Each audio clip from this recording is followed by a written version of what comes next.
Hey everybody, how's it going? What's up, Meansters? Oh gosh, no. Oh God, No. no. Happy Sunday. Sorry that we're slightly delayed. YouTube told us live streaming wasn't available right at 11 o'clock, so we had to reboot the browser and everything. But now we're on. But I think it's available now. I'm thinking we're I'm live. hoping so. It says that we're live, and you guys are in the chat. So all signs point to live. Hope you guys are doing well. It seems like we have a few people on. Just We got Mary Ellen Dillon. What's up? Hi, Mary Ellen. Welcome. Ronnie Dove. Lori Good morning, Sims. Ronnie. Good morning, Lori. Catherine Hegarty. Good morning, Catherine. And Julia Daniese. Hello to Julia. So thank you guys so much for jumping on. Eric Zwart is in the house. Eric Zwart's What's in the up, house. Eric? Eric's been skiing because he's in Austria and he's got the Alps at his back door basically, and I'm pretty jealous of him. But yeah, it's been fun to follow along on Eric's updates. Hey Iggy from Torre Don Jimeno. Woohoo! How was your Christmas? Ours was Nice. good. Thanks for asking. I hope everybody had really good Christmas or holiday week. Hopefully you guys got some time off. And so we are at Derek's parents' house still, so we got to spend Christmas with his parents and his younger brother and their dog, which you guys saw last week. Ooh, yes. Lexi. So it was just a pretty good one overall. We made some pies. We ate some pies. We ate Christmas Eve tamales that we did not make ourselves. Nope, we ordered from a Mexican restaurant and they were delicious. Yeah, so we ended up going up to Indianapolis this week very quickly, just kind of as like to run some errands, but it was a 2-hour drive to get there, and then we kind of were all over the city. So we had a little bit of an excursion without really having much adventure to it. Very minor excursion. We ate sushi in a car. Yeah, it was great. That's true. We did do that. Yeah. Mark Smith, hello from Maryland. Hi, Mark Chris Smith. Frank, I can see you. Hopefully not, in our backyard or something. But good to see you. Chris is just like over there. He's like he's right there or something. No, Chris, we have faith that you're not in our backyard right now. We're just gonna tell ourselves that. No, I'm kidding. Good. I know that we were having hopefully issues. The stream's working. Yeah, we were having issues with the live stream, so yeah. I think that's what he was talking about. I certainly hope so. Whatever that neighbor is like, I live. Yeah, it's like actually our neighbor and we didn't know. Oh no. Julie Good, hello Julie, nice to see you. Hi, Julie. Good Welcome. to see you. So I'm sure you've never heard that one before. We do the Christmas Eve tamales as well. Hope you guys had a wonderful holiday. Okay, so I think Julie Good's in Arizona, cool. and Julia Daniese is in Tucson, and so yeah, good stuff. Yeah. Derek's family's been doing tamales forever because they're part Mexican. Yep. But I married into the family, and now I love this tradition. They're just so good. I mean, tamales are. Yes. Now, we had one pork and one chicken. At least I did. We got pork and chicken tamales, and whew, the pork ones were spicy. like I could not handle it. Yeah. I ended up basically only eating pork because they were spicy and like. They weren't up Eliz's alley. My mom couldn't eat them, so it was flavor-wise, they were delicious. Like from like a flavor profile. Oh, delicious! Very good. But then spicy. they had this like after kick to them that like I was kind of like eating it and I got halfway through and it just kind of built up and all of a sudden I'm like I'm done. I'm tapped. But they were super good and very dense. The masa, which is the cornmeal that is in it, was super dense and thick. So they were super filling. Like usually I could probably kill 4 tamales, at least the ones that we traditionally would have. These after 2 I was tapping out. I was like, I'm about to go into a food coma and have a tamale baby. So it was quite the tamale. Yeah, and we had rice and beans with it too. Mm-hmm. So that so good. That like builds in your stomach too, Yes. right? Like you get Carbs on full. carbs on carbs Yeah. on carbs. It was great. Mark Smith, where are you hanging out? We are hanging out in Indiana. Yeah, so we are in a suburb of Cincinnati, Ohio, but Yep. on the Indiana side, which Yep. is always so confusing to like tell people. It's like we're not like we are in Indiana for sure. It's like a tri-state area. It's yeah, Kentucky, yeah. Ohio, Indiana. Yeah, it's kind of like a like New York, New Jersey, Connecticut sort of situation. I'd like to think we're the Connecticut of this. No, we're not I don't know. I don't know. Maybe we are. I don't know. I don't think it's comparable. Like really, it's just not. Indiana, the There's Connecticut no of the Midwest. there's no Metro North, there's no New Jersey Transit, so we don't. There is River Road, which is a fun Yes. road to drive down. You gotta drive. Yeah. Okay, so what else we got? We've got Mary Ellen Dillon saying, I'm ready for a semi-normal holiday. It was another day home alone. Yeah. Yes, that's sad. Chris Frank is not in our yard, so that's good. Thanks, Chris. Julie Good is saying, I married into the family tradition as well. My husband is from Albuquerque, and he loves the heat. Nice. Bring the heat. He probably would have loved these tamales. They're so We ended good. up having to drive. Well, okay. So to finish the story, Derek and I were supposed to pick up the tamales on our way home from Indianapolis. We're supposed to meet my dad at the Mexican place to yeah. pick it up with And him. the Mexican place is like all the way in Cincinnati. Yeah. So it's like 45 minutes away from this home, something like that. And we were getting back, and it was just such a long day of driving that we're like, we can't go on. I was starting to zone out. Yeah. I mean, I drove a lot in the UK and everything, but just like that boring highway driving, especially when you get stuck behind a truck, you just start to like zone a little bit. And I was like, I need to stop. Yeah, and this was after I'd run out of coffee at that point. Yeah, I'd run out of coffee at that point. I was like, we're done. So I don't know if any of you guys have had that situation when you've done road trips. I know that so many more people have done road trips in 2020 probably than ever. And you know, sometimes you just like you get to that point where you say, I it's not safe to keep going. Yeah, your brain just kind of shuts off a little bit. And Yeah. like, you know, I was. That's the one thing about like the UK. When you're driving there, like the roads they narrow and there's just a lot of stuff happening, so your brain stays engaged. And I just feel like my brain was not engaged. Yeah, and then so going to Derek's Indy. like, Eliz, I think you're gonna need to switch out driving, and I'm like, I haven't driven in like 5 months, and it's about to be dark in a highway in a city that I don't know, and you are about to fall asleep, so that's not going to happen. Yeah, so we didn't do that. And it's not like I obviously can drive. It's just because Derek was the only driver in the UK. I just haven't had the opportunity because we just haven't been going many places since we were in quarantine after coming home. So yeah, it was just one of those things where we're like, oh well, at least we got, like Derek's dad was the hero and got the tamales by himself. Yep. Okay, so Chris Frank says I had tamales for Christmas Eve. I miss. Yeah. I'm living in West Texas, where you can get huge tamales. I don't know if you were actually in West, the city in Texas, or you Just were in Western Texas. Yeah. Oh. But yeah, the tamale culture in Texas is good because stuff. Texas used to be Mexico. Fun fact. California too. So did New Mexico, I believe. Yeah, a lot of the Southwest. And it wasn't until Polk, the dark horse president, that it wasn't. Okay, so actually, I guess that's not true about Texas because that was the Lone Star State. They'd already like kind of done their independence at that point. Blah blah blah blah. Okay, so history lesson over. Thanks, Professor Derek. Yeah, I'll yep, approve that's it. definitely approve. Okay, so we got a little bit off track, but Mark, let's get us back on the chorizo sausage train, and he's making chorizo sausage with tomato sauce with mushrooms, peppers, and onions. Yum. Nice. Can I have some?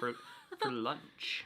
Very cool. That's awesome. And Elaine Bynes, welcome, and thank you for the thumbs up. Everybody, please give this a thumbs up if you're enjoying the content. Thanks, even if you're Elaine. not, give it a thumbs up. Yeah, anyways. thumbs up tells YouTube we're fun. We're fun people. So thank you so much. Did it reset on us? Oh gosh, I think it maybe did. Sorry guys, if you can't see us anymore, let's check. Hold on.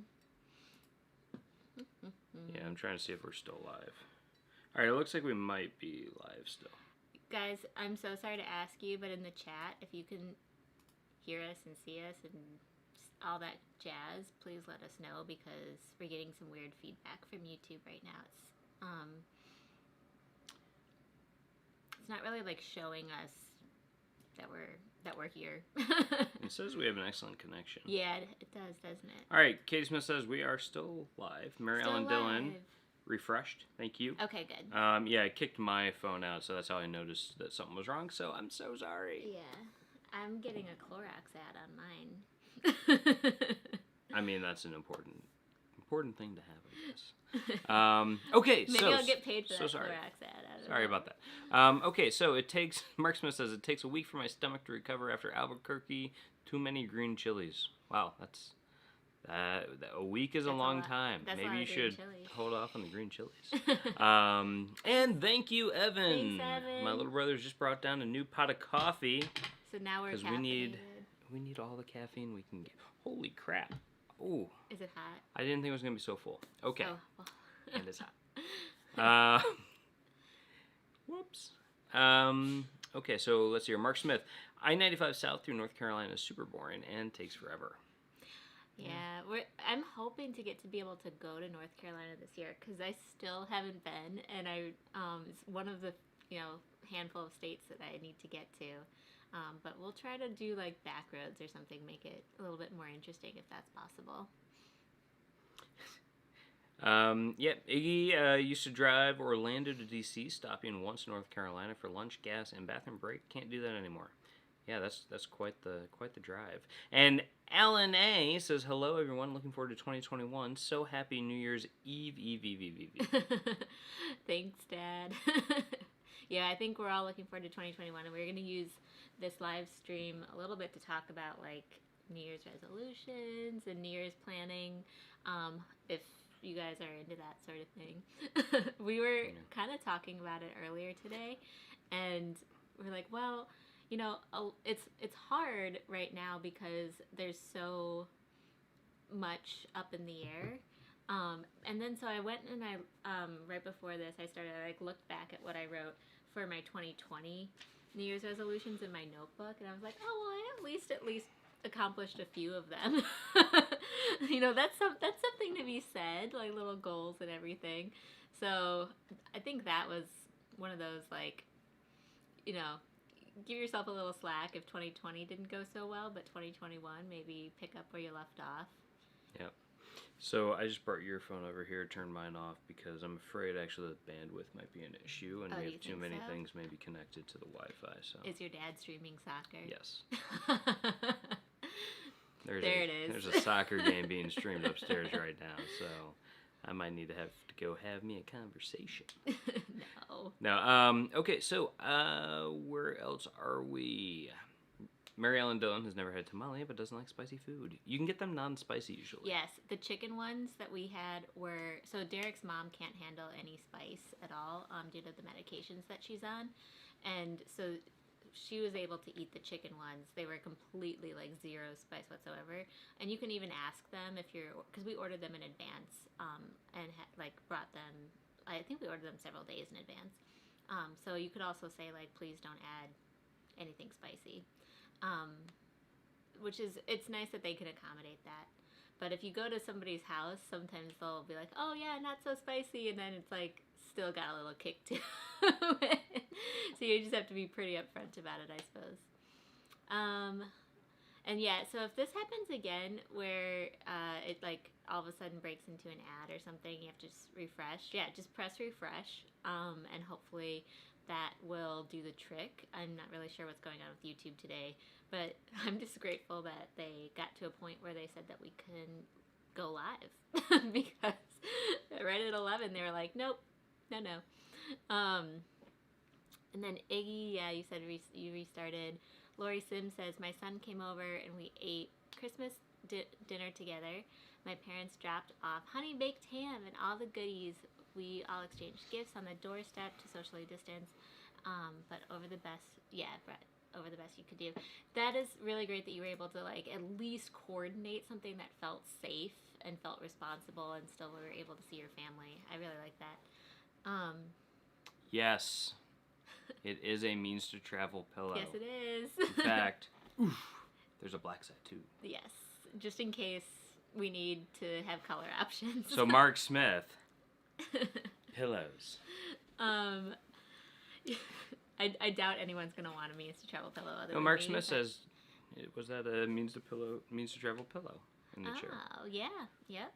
The fans want to know. The fans, and we also have a University of Indiana pillow back here too. For Derek's lumbar support is really branded today. My lumbar support.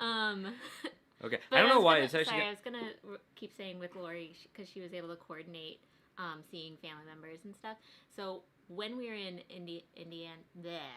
Indianapolis this week, we were kind of doing the same thing with Derek's brother. We did like a socially distanced. We like exchanged gifts where like he was, you know, away from us. We And dead were dropped some gifts. Yeah, we just like pulled up in our car and you know, with our masks on and everything. And then we surprised Derek's grandparents. We showed up at their house and Yeah, it was fun. we're like, I called them from the driveway and I was like, "Oh, hey guys, what are you doing? You know, are you home?" They're like, "Yeah, we're home." They're like, "What are you guys doing?" We're just standing in your driveway. So they They're came like, out "What?" and said hi. It was great. Yeah, which is good because I hadn't seen them in like a year or something. It's been a while. Yeah, and his grandmother turned 80 in October while Yep. we were in the UK. So we were supposed to have like a big family party for that, and of course Yeah. it got canceled. So it was nice to just be able to see them in person, and we were they were funny. They were like, "You guys are really far away," and we're like, "Yeah, like 2 meters." But yeah, no, it was nice. Mark Smith is saying that even the hamburgers at McDonald's have green chilies in New Mexico. Really? I did not know that. I don't know if that's being hyperbolic or not, but All of them, or just like if you order just a cheeseburger off the dollar menu, does it have green chilies? I gotta know this. I don't know. But Mary Ellen Dillon, I've never even seen tamales in Connecticut. I will say I am laughing though, Mary Ellen Dillon, because each one of your things gets held up for our review because of the tamale emoji, I'm assuming. Although I don't know why the tamale emoji would trigger YouTube to be like, none of that. That's kind of weird. Ruth Armstrong, hey Ruth, says, "Hey y'all, don't worry about your 2020 resolutions. Events conspired against us. Recycle those resolutions that still apply to normal life and hope for the best." Yeah, exactly. Yep. Good summary. That's what I was kind of trying to say is, writing them down really helps me because I don't look at them every day, but then at times like this I can go back and be like, what was the 2020 exact wording and stuff. And one of them was funny because I was doing some exercises that I've done the past 2 years that include like a list of like things to start, things to stop, and things to continue. And one of them was like, do my own nails more, and I just like laughed out loud when I saw that because I used to go to the nail salon all the time, and it's such a waste of money after if you do it not waste money because I actually really enjoy it, but it's a lot of money if you do it regularly. And I'm like, I have literally not been to the nail salon since February, so I think I nailed this one. Like hardcore. That was the winning resolution of 2020. I went to a nail salon in February too. I think that's the last time I went. Did you? Yeah. Did you go with me? No. When did you go? By yourself? Yeah, I had a meeting and I was like, I want my nails to look nice and sharp. Yeah, Derek used to get kind of just like his like hangnails taken care of and like nails buffed maybe like twice a year or something like that. Well, no, I found that when I got them done, I was less likely to like chew on them and bite them, and like now they just look like crap right now. If I had them like actually professionally done, because then I wouldn't want to like. And now I don't have that, so I give myself hangnails because I bite my nails. Yeah, it's one of those things where if you would go to meetings and stuff, I think you're using your hands to gesture and everything, and you liked having that confidence of having clean Yeah. manicured stuff. Not so much anymore. I know, it's like now we're on camera talking to even more people. So like, I don't know, we're not justifying this very well, are we? I guess I just keep my hands down here. Nobody It's can like, see them. Hi guys. All right, so we do have Mark Smith saying, "Have you ever been to the Auburn Cord Museum?" No, I have not. No. I don't know Is if that that is. a thing in Cincinnati? I don't even, yeah, I've never heard of it. I don't even know what it's about. Tell us what that's about. I'd love to know, Mark. That sounds cool. So, Musings at Midlife says, and hi, Musings at Midlife. I don't know if I saw you before, Hello. but good morning. She says, my 2021 resolutions are all about health. Still hoping to get to Europe in December, fingers crossed, but the big resolution area is about getting healthier and fitter. Yes, I'm all into that. I love that. Yeah, Because that's Derek's got mine, basically. Derek's on that train with you. Toot. I guess I am too. Just in like a little bit more toned down way than Derek. Derek can talk a little bit more about what he's. I go all in when I go. No, so all right. So I guess, are we talking about New Year's resolutions? What are we doing? Yeah, we can. I mean, that's the prompt. That's the All right, guys, subtopic everybody, of please, this, please, put your New Year's resolutions down below if you want to share them. If you don't want to share them, you don't want to share them, that's fine. But I would say Derek and I were talking through like how to approach travel ones. Yes. Because there's so much. There's still a lot of like, uncertainty. Yeah, like a lot of uncertainty, a lot of moving pieces that would, sway how specific you can get, I guess, is like the way to phrase it. And so for us, we said, well, let's make it a little bit more broad but still measurable, and say like we want to go to at least 12 new places this year, so like an average of one a month. So whether that's if we go on a road trip and we get to go to several new states just within that road trip, or maybe we get to go abroad again. I don't know. It's one of those things where we just try to make sure that we're giving ourselves a little bit of wiggle room to figure things out as more information comes out. Yeah, so for us, 12 new places. That could be anything. That could be a new state, a new city. Yep. A new town. Yep. And there's this one town really close to where we're at right now that's supposed to be like the canal town of Indiana. Metamora, Indiana. And we pass by it every single time we come here from between Chicago and here. And it always says like the canal town of Indiana. We're like, we should go there. And then we never go there. So we're like, maybe 2021. We should go check out what. It's our year. Yeah. It's like 20 minutes away. Yeah. So it's just like little things. So it could be, anything from micro, hyper local things that you've never done, never seen. Maybe some museum in your hometown, maybe whatever. Or, heading off to, Bangkok or something. That'd be cool too. See. I don't think Thailand's letting us in yet. No, not yet. We'll see. But maybe that'll change. So yeah, so that's like our prior travel one, which is more of a togetherness thing. That's like a mutual thing. Because I think, when you're in a relationship, it's good to have goals together. It's also good to have goals apart. It's good to share your goals too, at least within your close circle. I understand if you don't want to like share it with us, if you're not really comfortable with it yet. But like just having somebody that has your back and can help you strategize about how to make it happen can be like a make or break difference of getting to be able to accomplish it. Yeah. So my thing for health and well-being is that, I think that we kind of like, Liz and I like the approach of kind of like those SMART goal type things where it's like specific, measurable, achievable, R and T. I don't know what those are. But those types of things. So for I think the way that it actually is, there is something specific. I measurable. think it's STAR. Is STAR? Yeah. No, there's also SMART. I don't know. Okay. Goals, man, they're hard. No, so for me though, it's gonna be working out probably like. I think I'm going to do my actual resolution to be like 4 days a week of cardio. And the hope is I get at least 5 and hopefully 7 days of cardio, really. But like 4 then gives me like a little bit of leeway. If a meeting pops up, something like that just like derails a day. It's not like the whole thing's gone. So that's my thing.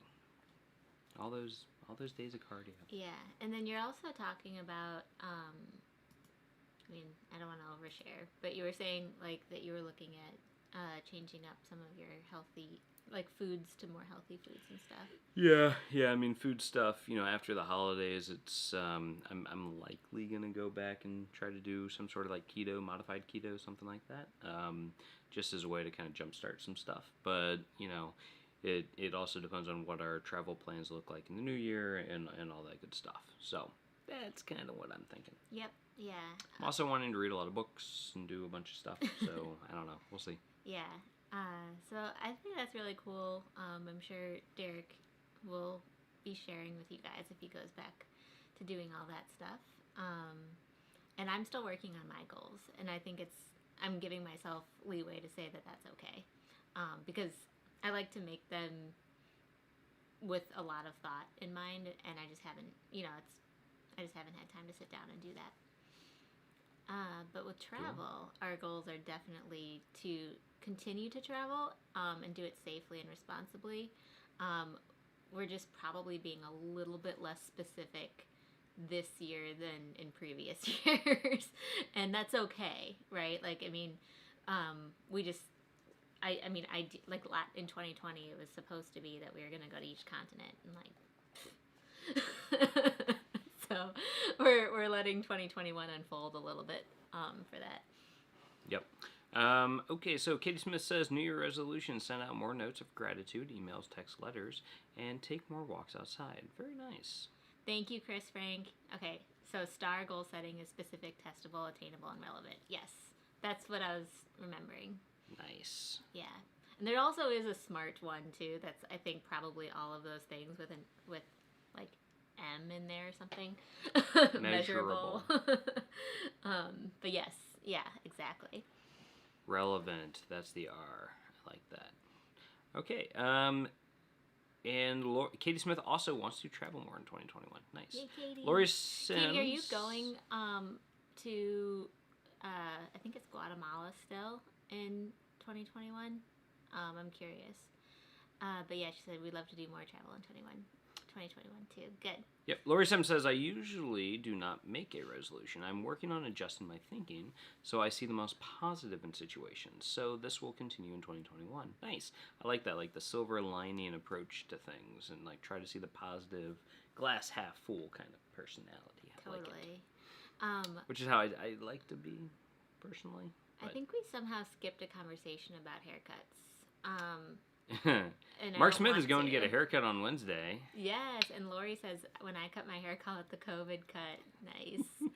So Derek and I got our haircuts in York, England. It was my first time ever getting my haircut abroad, and to be honest, it was extremely the same process as getting my haircut here. There was really nothing different about it. It was like you still wear a mask, like everything's the same. So that was really cool just to be able to kind of like check that box of saying I've done it. And yeah, I think getting it while we were over there was just like an extra layer of like, oh, we're a little bit more local now. Yeah, I will say that for guys out there who are kind of never gotten their haircut abroad, I think the numbering system for the cut guards that they use is the same. So if you're used to getting like a 2 or a 3, it's pretty much the same. I ended up going with, I think, a 3.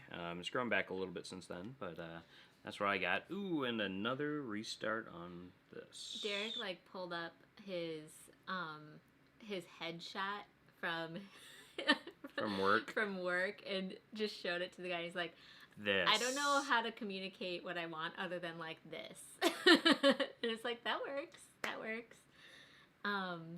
So yeah, sorry if it just restarted for all of you guys. It restarted on one of the things that we have. So if it keeps doing that, I don't know what YouTube's up to, but definitely just like press refresh. I don't know why it's doing this to us. It's like trying to give me more money, but I don't want like stop giving people ads while we're talking to them, please. Klaus is here. What's up, Klaus? Welcome to the show. Hi, Klaus. And Mary Ellen Dillon is back. Yay. So, all right. So let's hear. So, a few things. Mark is saying that cars were built by Auburn Automobile, Cord Automobile, and Duesenberg Motor Company. Oh, nice. Wait, so where? So that's the museums just north of in Indianapolis. Nice. In Auburn, Indiana. I haven't even heard of Auburn, Indiana. So very cool. Is it north of like Carmel and Zionsville, maybe? Yeah, I think so. I kind of looked it up. Okay. Okay, so what else though? Ruth is saying once each of us gets vaccinated, it makes more sense to set out our goals for 2021. I think that makes sense to set out like travel goals. Yeah, a little bit more strongly. You can definitely do like personal goals, like if you're wanting to read more books or wanting to exercise more. Morning routine. No real reason to use vaccination as. So our to thing. hold that off. Yeah. So morning routine is something that I'm really trying to work on.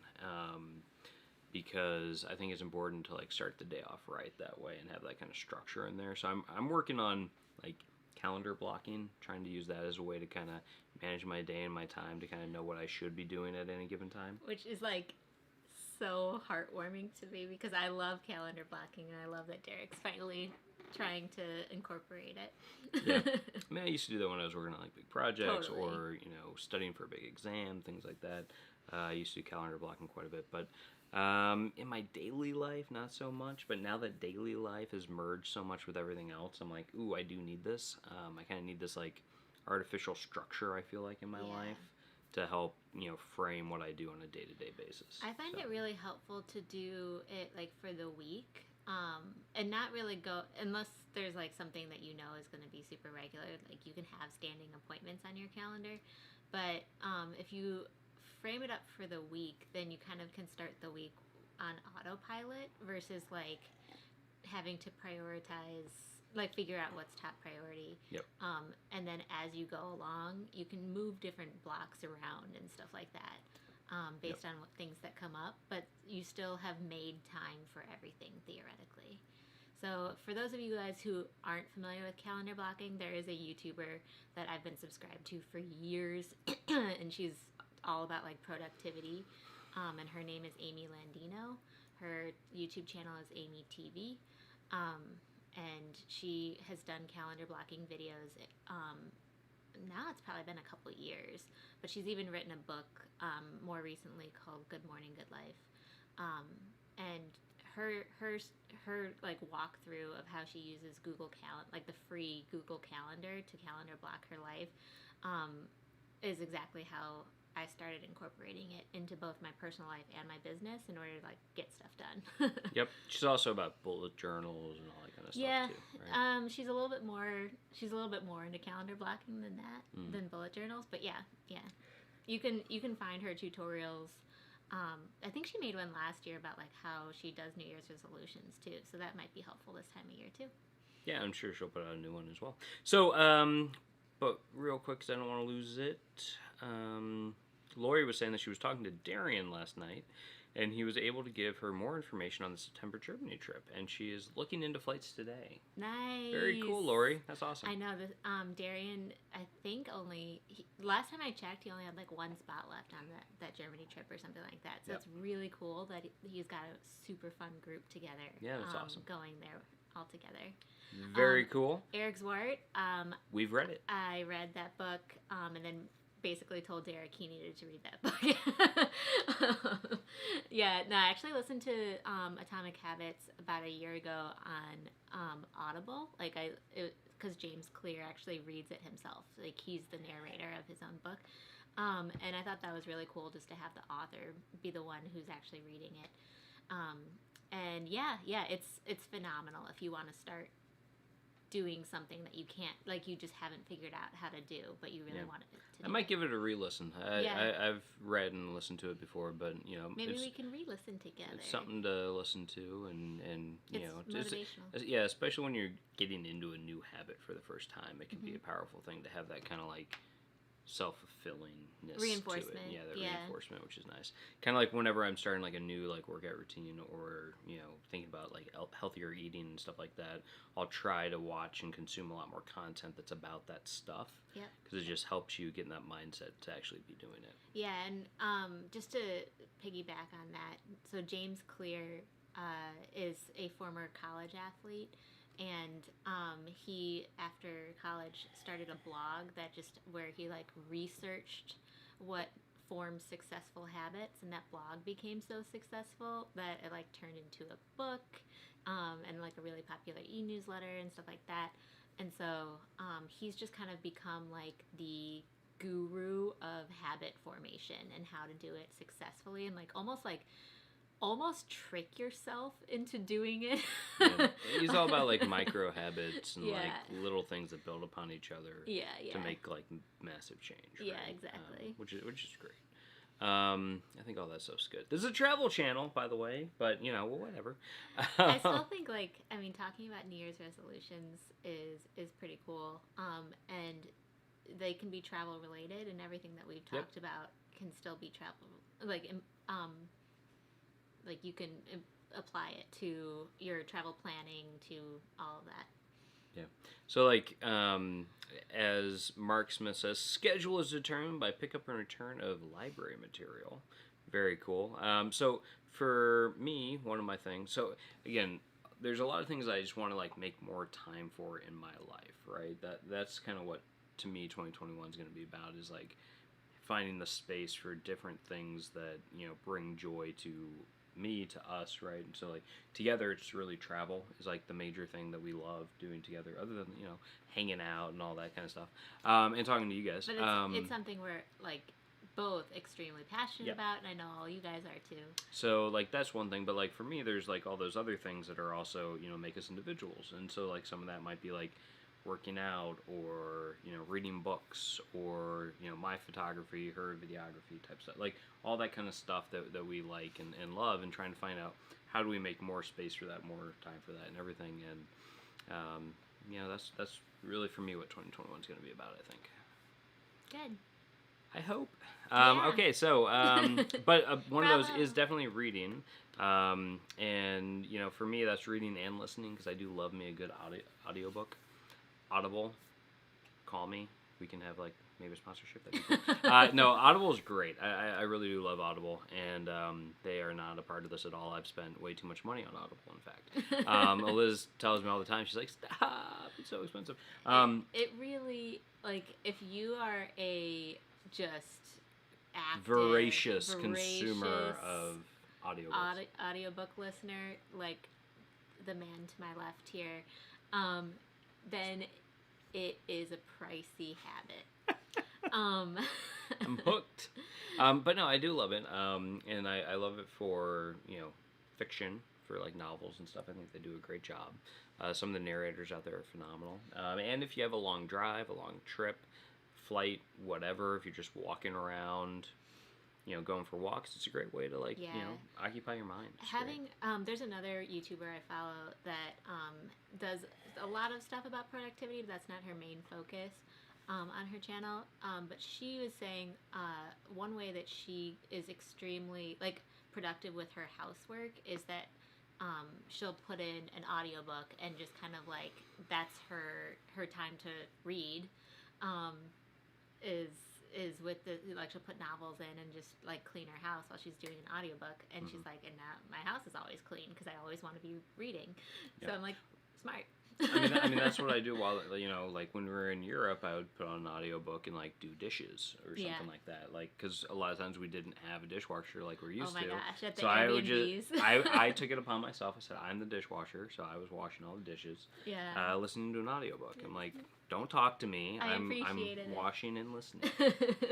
But yeah, no, that is true. Like, even when we're traveling, having access to that has been helpful if you're on the plane, in a car for a long period of time, or just need to get those day-to-day tasks done. Yeah.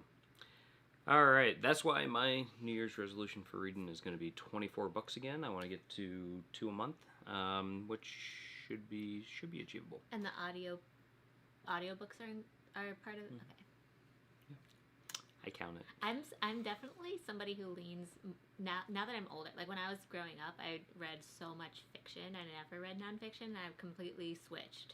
I just like only read nonfiction now. I did say that of my 24 books that I read next year, 4 of them at least need to be nonfiction something. Yeah, and that would be like me. That would be like if I had that same goal, I'd have to reverse it. Because I'd probably read like one fiction book a year on average, which is not something I'm proud of. But I don't know how many I read this year. I'm probably at like 30 something. I probably made it through at this point. So a lot of them are on Kindle Unlimited, which is great. If you pay the monthly subscription, you get to read as much as you want of the books included, and I've done quite a few that way. But then he does a lot that aren't included, and I'm like, Derek, each of those costs $7.99, and if you do 4 a month, that's a pretty hefty price. The price of my happiness. No, I'm just kidding. So yeah, no, Audible, great. Kindle Unlimited, great. If you're a book nerd like me, shoot me a message. We can chat and one thing that compare notes. I'll add is I was signed up for the Chicago Public Library last summer, and I was able to do it from home. Like, I did not need to go into the library and give them any sort of information. I was able to just submit it all online, and I got my library card literally right away, like within 5 minutes. And from home, I was able to download the apps to my phone that I can get audiobooks from the library. The only thing that you have to be aware of with the flow about reading them, like there is a return window, just like if you were going to a library and checking out a book. So with that, I found a book that like is kind of always available. Bye, Muse and Midlife. Great to see you. Bye, Thank you for joining us. Thanks for joining. I found a book that's kind of always available when I do need to pick it up, but then there's other books that are like never available, and I definitely was like only a third of the way through when I had to return it. So you have to be a little bit more like on your game with those things. Yeah, and not only that, but like for me at least, a lot of the books I enjoy are actually more of the self-published authors. I've really gotten into a bunch of those, like these indie books, and none of those are usually available through the library, so it's kind of a whole thing. Yeah, Lori Sims says she can't drive and listen to Audible at the same time. She doesn't find the same enjoyment as if she was just reading. And I'm sorry to hear that. Hopefully you maybe like podcasts or something as a substitute. Ooh, podcasts are great. I love podcasts. Yeah, because if you find something that you enjoy like listening to while you're driving, it can really help break up a long drive. Well, for me, it's about like engaging my mind while I drive, because like otherwise, if there's no engagement, if it's like literally just like staring down the road, I can't do that. Yeah. And for me, a book, I'm like, to me, that's more active engagement than even like just listening to music would be. Yeah. And Mark, I'm so sorry. I don't know why YouTube keeps doing ads in the live stream. Just got a craftsy one and don't even know what it is. Just press skip if you guys get fed ads, and clearly there's some sort of like thing that I need to turn off or something, because this doesn't happen to everybody. So let's see. Nope, not insert ad. I don't know. Just press skip. Just press refresh. If you guys get ads pop up. Yeah, it seems like it's getting really choppy right now. It's like really not doing well. It's really trying to bug me. Anyway. Yeah. Well, let's see if because it looks like we're frozen on those. Frozen? Oh, goodness. Okay. All right, so what did you? I just pressed refresh. There or? I hope I didn't screw something up. Marielle and Dylan usually are served craftsy ads. Oh. Maybe Marielle and Dylan knows what it is. Now you're doing lookalike targeting. YouTube is like, oh, this person likes this ad. This other person's gonna like this ad too. Now because I've said craftsy like multiple times, right. I'm gonna get served this ad. We're all going to. We're all getting it now. And Audible ads, clearly. And oh yes. Sorry guys, if you don't like audiobooks, you're about to get served a bunch of ads. Let's talk about travel. Let's list every travel brand and try to counteract this. Let's get back to travel a little bit, because that's what we do here. So, according to Mark Smith, he says he should have dumped his 2020 Yahoo calendar because he gets depressed when planned concerts come up and they are canceled. Yeah. Yeah, that's a bummer. Aw. That is a bummer. That's cool that you seem to go to a lot of concerts, though. Yeah. That's a really fun activity, and sorry that they're all canceled. Eliz this and I year. did something similar where I had kind of put down what our itinerary was going to look like throughout our entire UK trip, and it got so messed up, like, but I didn't go back and change any of that, so we kept getting like alerts Well, I being just like, deleted it because I'm like, this is like garbage on my calendar right yeah, now. it was basically like, oh hey, you know, You you were should be in supposed to Northern Northern Ireland right yeah. now, and it's like, ooh, we're not. We are definitely not. Or like, oh, this piece of content, and it's just got to be where it's like you get so far behind on those things that you're just like, nah, Yeah. let's just get rid of that. Yeah. Okay, so. But Catherine. Yeah, Catherine, sorry about those ads and commercials. Yeah. And thanks for joining. It says Yeah, she thank has you to for joining run. us. But yes. So okay, actually, see you next week. But we are announcing a new live stream schedule for January, and I'm sorry if folks have already left. That would be interested in it. So I'll post it on YouTube and all my social media as well. But we are, now that we're back, we are trying to figure out ways, if there's like other times that might work for people. Specifically, like we don't want to isolate, like if we do only Thursday nights like we used to, then we're kind of saying like to people in Europe that it's just a little late for them. And then if like Sunday mornings, I know a lot of people go to church on Sunday mornings. So what we're going to do is in January, there's going to be, sorry, I wrote this down, 2 Saturday morning live streams and 2 Thursday evening live streams. So instead of Sunday, we're going to switch to Saturday, and I was able to coordinate with Mark Walters and make sure that we're not doing any of the Saturday live streams that he's doing for his community and compete with his. So just if you guys calendar block and want to write this down, you can. But it's going to be for Saturdays. The next live stream on this channel is going to be Saturday, January 9th. At 2 days 11 a.m. after my birthday. Yeah, so we were talking about maybe, so Derek's birthday is on Thursday, January 7th. And we were like, should we do one for his birthday? But just with Mark's live stream schedule, it didn't work out as well with that. So we're going to be doing a belated birthday coffee celebration, coffee party on Saturday morning, January 9th at 11 a.m. Eastern. And then the other Saturday in January is going to be January 23rd. And then the Thursday night live streams are going to be January 14th and January 28th at 7 p.m. Yep. So that's going to be, we're going to have live streams on the 9th, the 14th, 23rd, and 28th. Yes. So there's going to be 4 live streams in January. That is up there. Yeah, there's going to be 2 on Saturday mornings, 2 on Thursday nights.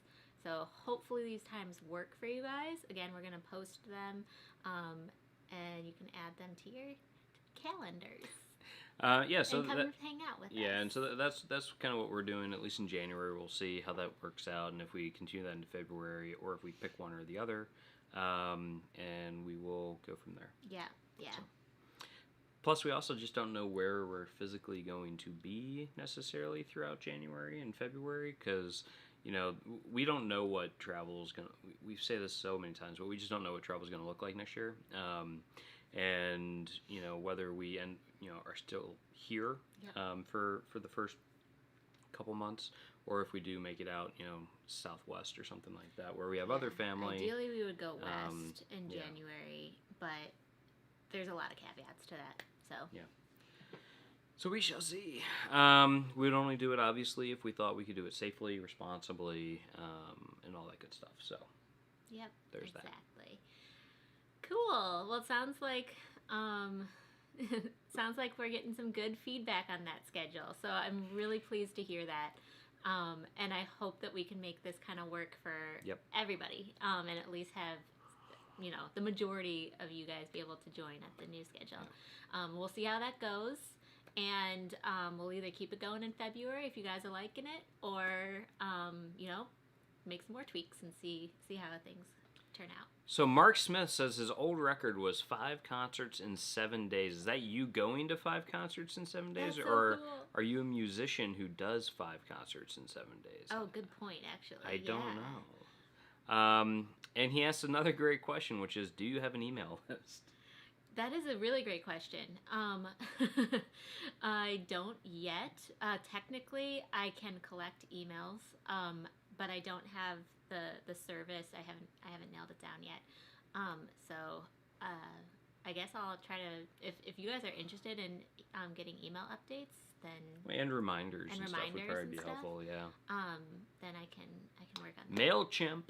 I know. So on the new website that I'm designing for meanstotravel.com, there's a means of collecting mail, like email addresses, but I don't have the service up yet because I haven't been posting out. Like I haven't had the email updates to post out yet. Yep. But I guess I could start like updating people via email. That'd be cool. And then also too, on my Instagram, if you want to be added to a future mailing list, if you go to the Beacons page, you can just add your email there for any future emails from Means to Travel. Yep. And MailChimp works well. That's good. Catherine Hegarty is saying, Happy New Year's to both of you and everyone on here. Let's do one for Derek's birthday. Let's party! Oh, party! maybe you guys can convince us. But even so, like, the 9th can be, I'm used to my birthday getting, like, moved around and stuff, it's like... That's true. Oh my gosh, last year on his birthday, he had meetings. We were in Las Vegas, and he was there for work, and I just kind of, like, joined him. This will be the first time in years that I haven't been in Vegas for my birthday because of work. Yeah, the conference that he would go to every year, the Consumer Electronics Show, was... it was always like that first week in January it and is stuff. So always over Derek's birthday, and so I try to go because he's there on his birthday, and I want him to be able to at least have some sort of celebration. But just that day, and she wants to make sure she's there for my birthday celebration in Vegas. Yeah, I mean, I'd be really not pleased. But yeah, so last year, oh my gosh, you had meetings from 8 a.m. to 8 p.m. and I remember meeting him and his boss at like a Mexican restaurant in the hotel, and they were like dead. And I'm like, happy birthday, and they're like, go away. I think I was on my second margarita at that point, just like. And that was the first time I like got to talk to anybody that day, and I'm like, come on guys, let's go. I think that was her day that she went and did the you did the I spa. did the spa. Mm-hmm. See, she had like a spa day on my birthday. I know. She comes in like, it was great, and I'm like, I hate you. Well, it was funny because I think your boss was like, so how was the spa? And I was like, I don't want to lie, it was really nice. I know you guys just had a brutal day. That's quite the work schedule. But Vegas is great. I'm actually super jealous of Mark and Jocelyn's Vegas outing that they're going to go do with Turn It Up Travel, I think. Turn It Up World. Turn It Up World. They're going to do some sort of collaboration with them, I think, while they're out there. That channel has been, like, really doubling down on Vegas stuff. Which, and live streams. They do a ton of Vegas live streams. Which, like, is, just like walking along the strip. Because people are going to Vegas. I mean, so. I told Eliz, I'm like, should we go to Vegas? There's no CES. It won't be a zoo. Yeah, I mean, the problem with going to Las Vegas in the beginning of January... when a lot of the pools are not open. Yeah, it's the time. That's the time that Derek and I always go, for the most part. The pools aren't open, and because you're there during a conference. I think the MGM's is open. We went out back. It wasn't open when we went back there. Even if it was, it's not the same. Yeah. Like I think it was like one pool at the Bellagio was open. The rest were closed. I don't think MGM's is open at all. Anyway, so the other thing is that during the conferences, a lot, like the big conferences, like the Consumer Electronics Show, all of the like performances that are regularly there, like all of the big shows and stuff like that, take the week off. And then the prices, because the people that are going are like have their work expense accounts, the prices for like drinks and food and stuff go up, and like and we've the Las talked Vegas. Sorry, let me just finish. Las Vegas like has the ability to like change pricing on menus at like rapid speed. And so we talk, like I think that's what I was about you're to say. Like we talked to some of like the bartenders at one of the restaurants in the Bellagio, and he said, "Well, last week this shot cost like $7, and now it costs 17." Yeah. And we're like, "Pardon?"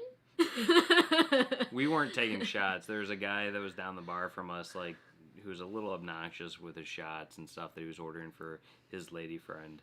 And the bartender was talking to us, and he's like, "Yeah, you know, that guy was just spending a ton of money, and like, but it's same shot would have cost $7 last week." Good for Las Vegas for being able to change their price points. At Ryan Donahue, what's up, buddy? Hi, Ryan. It's been a while. How's it going?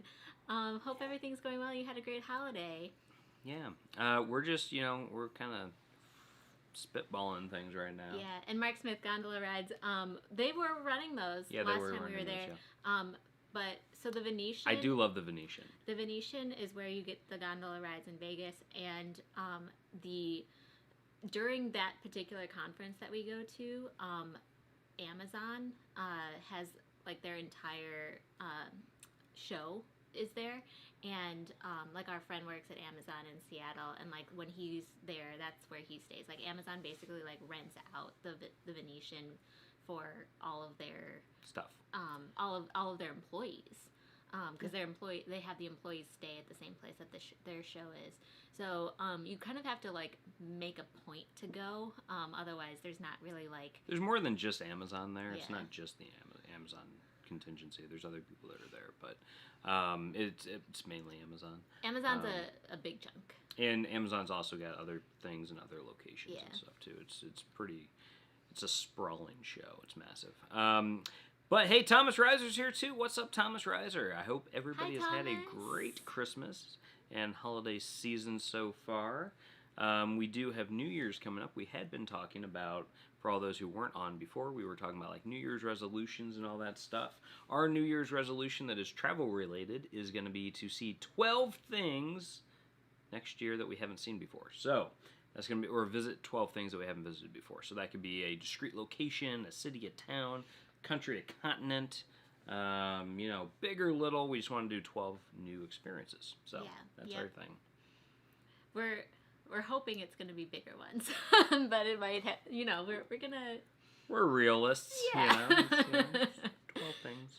We were not joking, but we were laughing about that one of those 12, the first one will probably be Metamora, Indiana's canal town, because it's, down the street. Never been. So email updates would be a good idea for number of levels, yes. Thank you guys for the feedback. We should do that. When we launched the new website, which I know it's been like crazy delayed, and that's really just because we went to the UK for 3 months. Yeah. And instead of designing a website inside of the house, we were like, let's go and explore. Yeah, I mean, there's only one of me, so anyway, the ability to do a mailing list is very easily tied into the website design, so I can probably launch both of those at the same time. Yep, definitely. Cool. What kind of thing? So a lot of people. So one of the things, and since you guys are like the core community, I want to ask this question. But with like a mailing list, what are the types of things that would be kind of a cool thing to get from a mailing list, as like that first thing that you get? That first email, would it be like a packing checklist? I think that might be cool. Maybe something else. I don't know. Yeah. I mean, that's the only thing I can think of actually is a packing checklist. I mean, there's definitely like other things that we can share. I know that there's people that I follow that I'm on their mailing lists, and it's just like little updates here and there, things that they've seen that they thought their core audience would be interested in. And then also too, Mark Smith, I just want to say, confirmed that he attended 5 concerts in 7 days. He's not the musician. So that's pretty awesome. That's really cool. So I've never attended that many concerts in my life, I don't think. So I... What? Wait. Oh, you mean in 5. 7 days? No, just 5 concerts. I don't know if I've been to. Yes, you have. Yeah, like you and I have been to more than 5 concerts. Oh yeah, we have, haven't we? Never mind. Never mind. I've been to 5. What? I've probably been to like a dozen concerts. Yeah. But I do love. Like you sold Bottle Rock too, so like Yeah, you've so been there twice. No, I've been there once. Once, whatever. So you've been to. I've been to 2 music festivals. I've been to, which I really like music festivals, but the 2 that I went to weren't like Burning Man or anything like that. I don't think that's my jam. I went to. You don't think, or you know? I don't think. I've never done it, so I don't know. Maybe. But yeah, so I went to Cabo Del Mar in Southern California in San Diego, which was lovely. And I also went to Bottle Rock, which is up in Napa, which was also lovely. And they're a little bit, I would say, probably higher end, a little bit more expensive type things. And I went for work reasons, actually, because I used to cover the music festival industry. And so I didn't have to pay, so that was nice. But yeah, that was a great time. I got to see like Snoop Dogg and Maroon 5 and Gwen Stefani and Tom Petty. I got to see Tom Petty perform like I'm so jealous. The year he passed, so it was really special to be able to see that before you know, he passed on. But yeah, no, I've had some great experience with that. We've seen Elton John together, which was really cool. When we were in New York, we'd go to concerts every once in a while, so we saw like Elton John and Eric Brown, Eric Church. Not Eric Brown. Eric Brown! Hey, what's up, dude? No, Eric Church.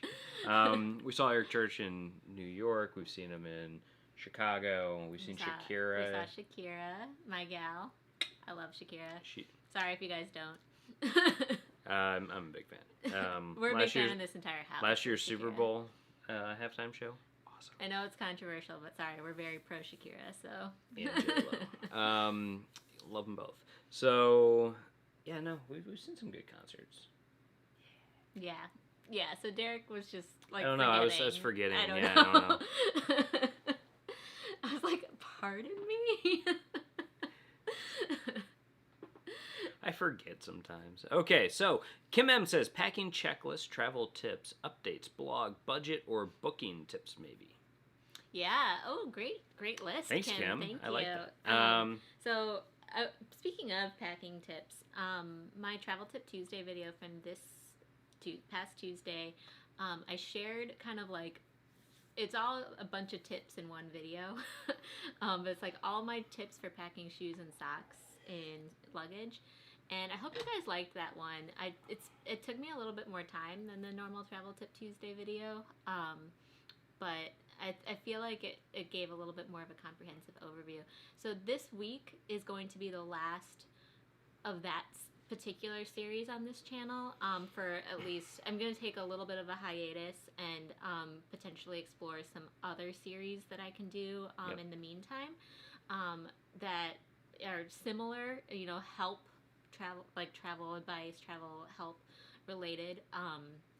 But I hope you guys really liked the travel tip video, but this one's going to be the last one for probably a couple months. And there's going to be some more new stuff to come. So, including vlogs. Yep. Which hopefully you guys liked, but I mean, the last vlog. I'm thinking a little bit of just into a different kind of corner of the travel tip space. Yeah. Yep. So that's cool. Yeah. That'll be fun. Mark Smith, I went to Falcon Folk Festival in New York for 31 years until 2020. Wow, that's a long time to make it. That's awesome. Mark says he needs a tip on what to do with wet boots. So, I don't know if you were able to catch the video. So I would always not pack wet boots into luggage generally unless all of your shoes are wet. You have to. So like if you only have like one pair of wet shoes, then just wear them unless they're soaking wet. I don't know, use a hairdryer and merino wool socks and just like don't put those in your suitcase unless you absolutely have to. But if you have to, using the plastic bag method that I review is going to be helpful. Yeah. But I would also say, you know, check if you're staying in a hotel or something like that. Usually they'll have a hairdryer, and with 10 minutes or whatever, you can, you know, spend some time at least getting a lot of the like biggest moisture issues kind of out of it. Same thing with like If they're wet on the inside, taking like toilet paper or something like that and shoving it in to help that absorb some of it, so you get at least, so at least it's not gonna be dripping wet, right? It's not gonna be anything like that, so that when you pack it, you're hopefully not getting moisture into all your other stuff. Yeah. I'd also say it should be one of the last things to be packed after you kind of get everything else taken care of. If you're packing the night before, maybe wait to put those in until the next day when you're going to jump on your flight or whatever. You just don't want it to have more time for the moisture to get into everything. Yeah, because otherwise, not only is it going to be wet, but it might start to smell, and that's no bueno. Yeah. So, it's kind of this, like, if you can't wear it. If you can't wear it, then hair dryer.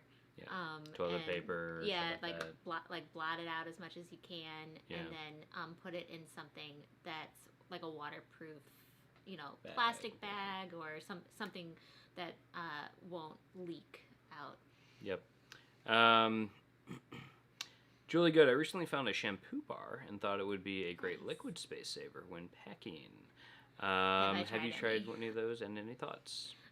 So I've tried one once, and I also bought another bar thing that I was going to maybe do a review on this channel. But I've only tried the shampoo bar once. You can get them at Lush, and you can get them at a lot of like smaller, kind of more independently owned places. I've seen at like boutique shops and Etsy stores and stuff like that might sell them. If you're used to a very specific shampoo, you're likely not going to get the same results. It's going to be a little bit likely like more of just like that generic hotel soap type experience, and not like, I use Aveda products, like you're not going to get that Aveda experience. So it can work, and it can definitely be a space saving option, but there's probably going to be some sort of trade-off in terms of quality. Yep. I don't know what's up, and they're new to this channel. Welcome. Glad to have you. Welcome. And Kim M says, I like how you guys do mid-range travel. Sometimes splurge, sometimes conserve. So much of YouTube is young backpackers or luxury sponsored, which is fun to watch, but not super relatable. Thanks, Kim. Thank you. And that's really refreshing to hear, and just really great feedback, because that's exactly what niche we're trying to fill, and so the fact that you're able to identify with that just is motivating to us. So when Derek travels for work, it's oftentimes a little bit like more on the high end, so we'll show it in that realm. And then when we travel together, especially for a long period of time, it's definitely much a little bit more on the budget cost friendly, saving. Yeah. Well, because we've kept, despite how our lives have changed, we've kind of kept the same overarching travel budget, or we've tried to keep within the same travel budget since kind of we got out of college almost. Like our first trip abroad together after college, we kind of set a budget, and it hasn't really expanded since then, and we've used that as our guidepost since. What has expanded, though, is that we take more trips, though. We take more trips now. Yeah, exactly. That was like the 1 week of vacation that we took, but yeah. Well, we take more trips, but vacation trips is we still only do one, maybe two a year. Yeah. So we're trying to we try to figure out ways that we can utilize like our points that maybe Derek earns from all of his business miles traveling, or our credit card points, and that's something that helps us just be able to show you guys a wide range of travel experiences. Ronnie Dove, gotta head off, but thanks for joining us, bud. Thanks, Ronnie. Have a good weekend, and hopefully see you on January 9th. So Klaus is saying, I volunteered at Roskilde Festival last year. I was supposed to go this year too, but obviously it got canceled. It probably won't happen in 2021 either. Volunteering is great for your budget. That's such a great point, Klaus. Thank you for mentioning that. And that's cool that you were able to get a job at a festival with volunteer work. I actually haven't heard about that particular type of thing being able to give you access to the festival, so that's cool. And yeah, that's another way that a lot of people travel too. a lot of those backpacking channels will talk about that, where perhaps you can work at a hostel in exchange for being able to stay there for free, or perhaps you can do farm work. Yeah, there's like a whole farm working, like, I don't know if it's a website or an app or what it is, but basically you can like sign up and they'll give you like a cot and like a meal, like food or something, like room and board basically, to like work the farm 5 days a week, and then you have your weekends to go explore the area. And Derek and I ourselves have never done one of those kind of barter systems. We haven't even done like a home exchange sort of thing. No. But I know I'd a lot be of open people, to it. I know a lot of people do, and so I think we'd be open to it if we were like retired, more than probably right now. You can kind of coordinate it a little bit better. But I think there's lots of options, and so that's one thing is a lot of people are like, well, I can't afford to do X, Y, Z, but there's creative ways to make things happen sometimes. So. Mark Smith says the Canadian girl Alina is a pro of cheap travel. Nice. Very cool. We'll have to check her out. There's that's cool. I'll have to check her out. I follow oh my gosh, what's the Instagram? There's another Instagrammer who's Welsh. I think it's just called like cheap holiday travel or something like that is her handle, and so she's definitely somebody who focuses on like, okay, there's this flight deal or there's this sale at this airline, and so it's fun to be able to have people that like that's their passion, and so all you have to do is tap into their research that they do for you. Same thing with like credit card hacking or like airline miles and stuff. Like, I like it. I don't have a passion for it, so I don't think we're ever going to have like a portion of our channel that's about that. And credit card hacking. But like, and I stuff, respect the fact that like I think Nate of like Kara and Nate does that for them. But I will leverage that information that they share so that I can benefit from it. You know, I'm a consumer of that content, which is great. And Thomas Reiser says, I noticed you stayed at some of the same hotels that I have. Yay! I know. I think Thomas even said he stayed at the random Exeter hotel that we ended up at. If I'm remembering the correctly. airport one? Yeah, the airport hotel. But that was a great hotel. Yeah, it was. Like, Thomas, was awesome. Yeah. Great choice. Hidden gem. It was funny because it was actually one of the higher rated places in Exeter. Yeah, it was. And then it was also a Hilton brand, one of the Hilton brands. Hampton. Hampton. By Hilton. Yeah, because it wasn't Hampton Inn, it was something else. But it ended up being like nice. A pretty good experience. So much so that we stayed way stayed longer a than we were couple supposed extra to. days. We were supposed to stay there one day. We stayed like 3. Yeah. 3 nights, 4 nights. But yeah, it was great because we used that time to like work and get stuff done. And we ended up having a really, you know, with an nice airport hotel, the fact that we were like, okay, so we have a really pretty view out of our hotel window. Like, like looked out on like a field. It was nice. It was like this like farm field, and all of these autumnal trees, and we were like, it was beautiful. Oh, this is different than we expected. Exceeds expectations. And Nick Barnett's good morning and welcome, sir. Glad to have you. And also Hilton London Bridge. He said that was a great hotel. Actually, I like that one. I wish liked we had its stayed location. on the other side of the hotel, like, because the view that we had was to the south. I wish we had it to the north. But other than that, great. I also wish like the rooftop bar had been open. That wasn't open. Yeah. You know, there's a number of things that would have made it nicer, but location was great. And if you're into like sunrise photography or anything like that, or just want to catch the sunrise one day as it comes up with the Tower Bridge and everything, it's a great location. Super easy. You don't have to like wake up 45 minutes in advance to get somewhere. Yep. You just kind of like walk outside, and within 10 minutes to 15 minutes, you're at the Thames. Yeah.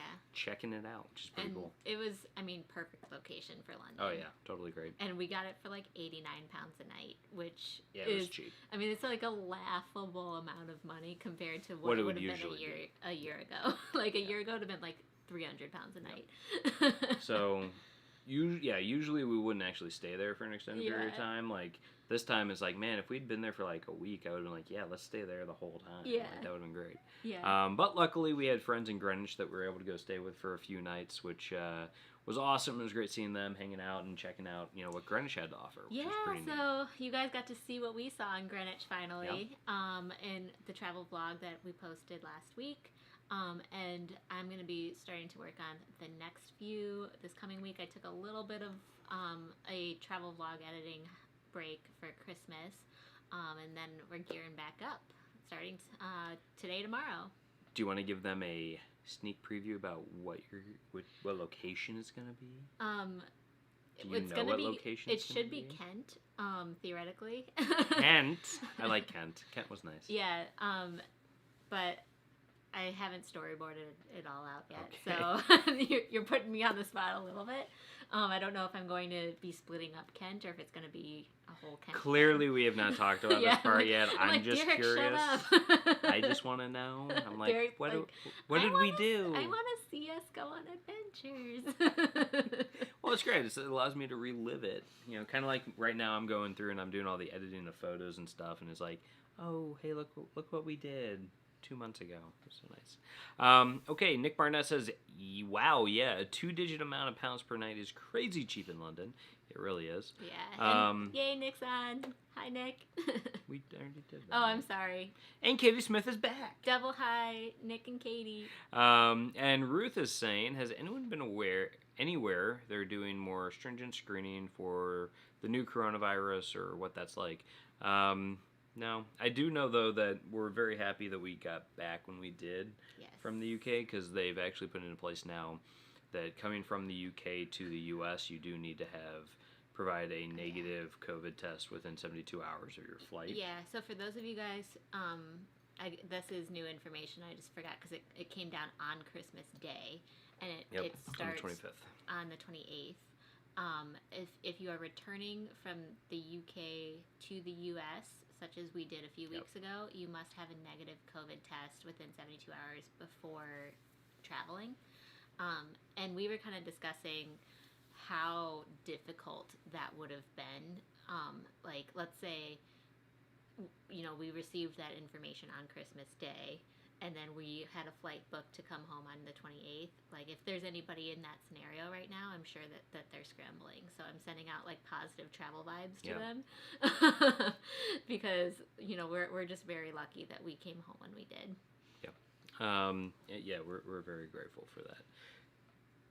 Mark is saying that Alina McLeod is her name. Nice. So that's good to know. Cool. We'll of Clan McLeod? Yeah. Any fans of... Is Clan McLeod the one that has the Eileen Donan castle? It was some last name like that. I don't think so. But they had a bunch of stuff that we actually saw while we were in Scotland. But I was thinking Highlander. Duncan MacLeod of Clan MacLeod. And Mark says Sussex is in lockdown. Yeah, a lot of places. I mean, London went into Tier 4 lockdown.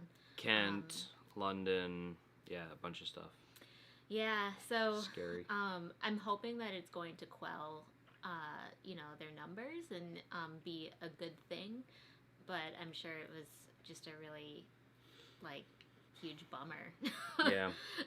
Well, and for everybody. They had announced that Christmas they were going to do this 5 days of easing around Christmas to allow people to visit and see family and everything, and they obviously canceled that the weekend before because of the new strain of COVID that they had found.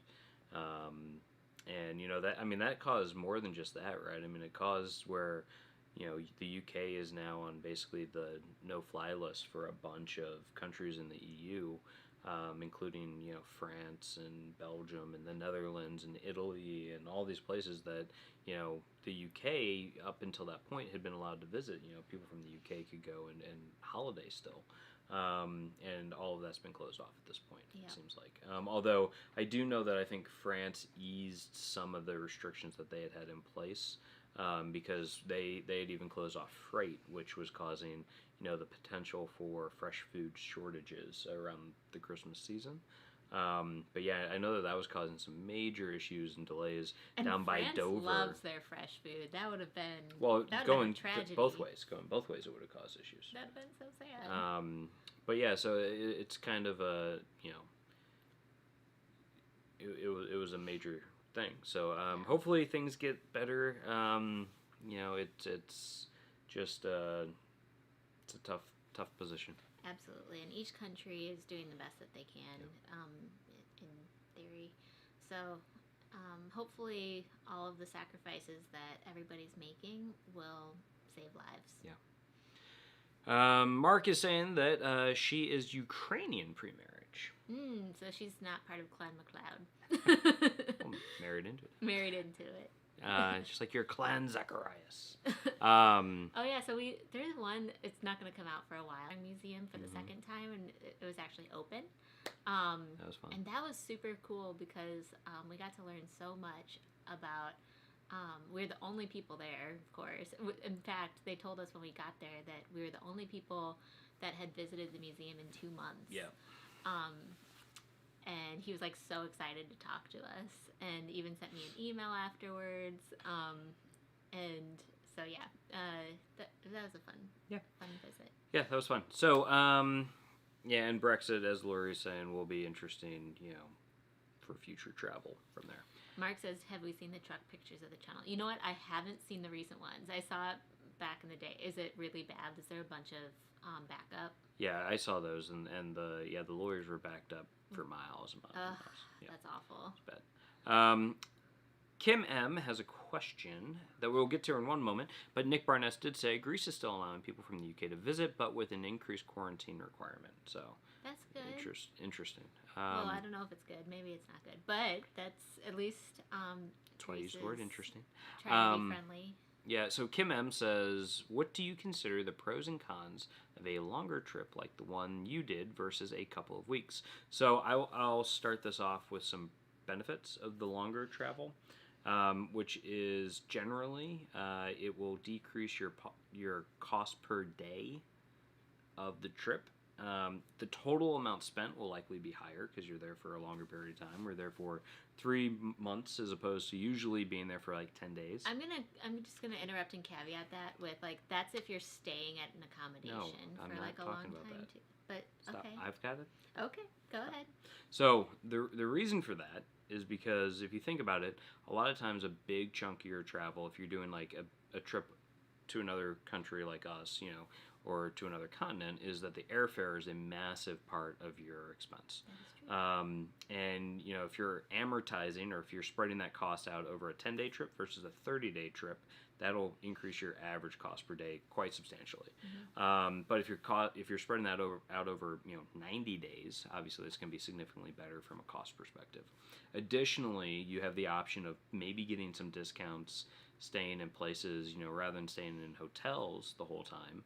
You might be able to stay in Airbnbs for a week, 2 weeks, etc., which can also bring down your average cost per day. Inclusive of your food costs. Of your food costs, because to me, one of the other things about doing a long trip like that is that because time is less scarce, because you don't have to fear fitting everything into a very short period of time, it'll allow you to take hopefully a little bit more of a measured approach to things. So instead of going to a restaurant every single meal, every single day, maybe you're willing to then cook and really just do restaurants maybe for a specific thing that you're looking to accomplish. Like, I really want sticky toffee pudding while in the UK, or I really want to try Cornish pasties, or like those things. But then you can really bring down your cost if you're like, butter and noodles, or whatever, like a pasta dish or something like that you want to cook at home. That's really simple. So I'd say that, really it comes down to being able to stretch that budget and bring down the average cost per day, although the total expense will likely be greater. Doing a longer trip, there's also, the benefit of giving you maybe the ability to do it between leases or something like that, where if you're renting a place and you don't own a bunch of stuff, you could maybe store it somewhere and go for a trip and not have that rent cost over your head the whole time, which would be kind of cool. We did something a little bit more extreme. We rented out our house. So there's little things like that you can do over long periods of time that doesn't make sense over a 10-day time period. Maybe you can sublet your place, whatever, right? Yeah, basically for that, we just eliminated some of our costs that would have been happening kind of in the background that weren't related to travel. Yeah. But yeah, for a normal 1 or 2 week vacation, you can't do that. Yeah. That'd be crazy if you're gonna do it that way. Don't. Exactly. No. So that's a benefit of doing a longer term trip. Yeah. Obviously there's the benefits of you see more stuff. No, I'd say when it comes down to Hey, Mark, what's up? Walter's Nice. World is on. One of the other Hi, things, Mark. though, when you think of, long trips, is that there really is something about, being away from family and friends for an extended period of time.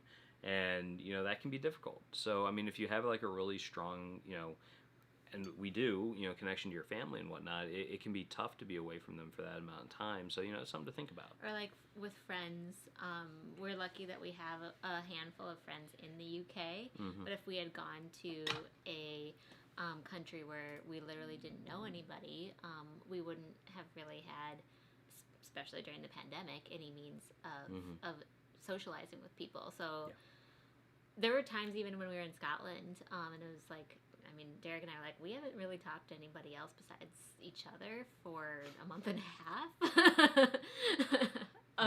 In person. Yeah. And I mean, luckily we did quarantine in a place that had like multiple levels when we were in Portsmouth when we first got there, because we had to do that 14-day quarantine when we first got there.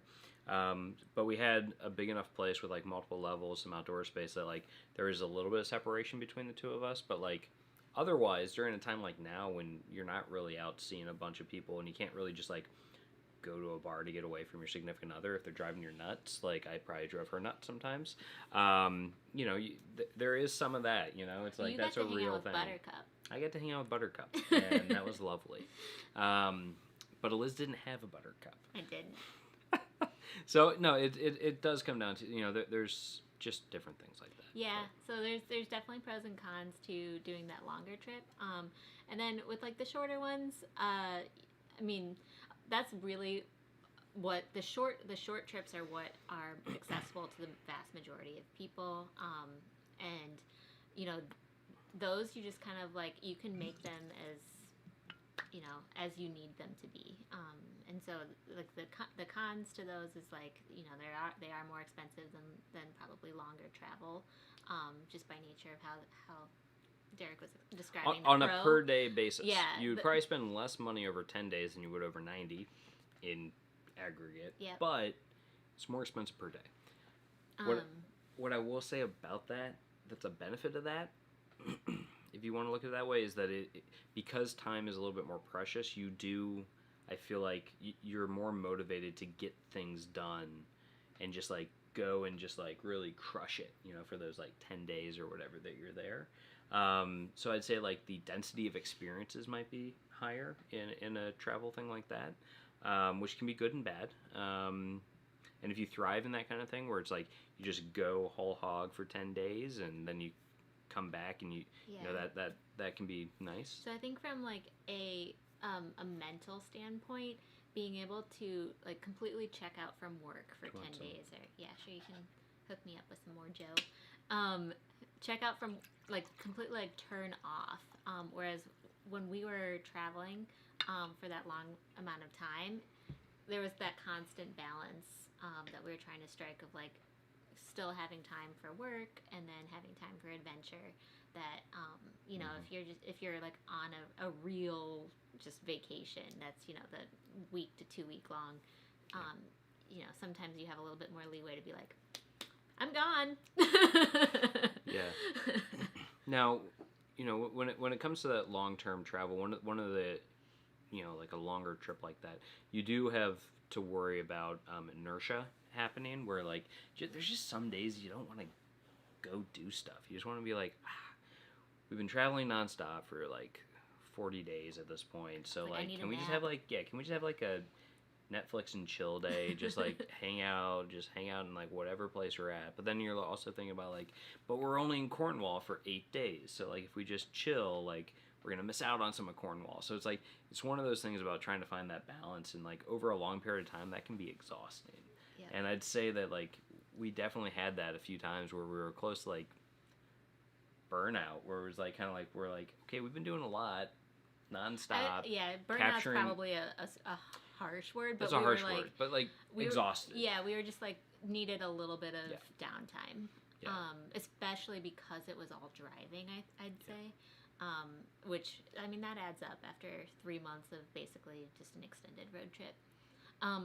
So Mark's saying something that I know is a complete joke, but I actually want to speak to this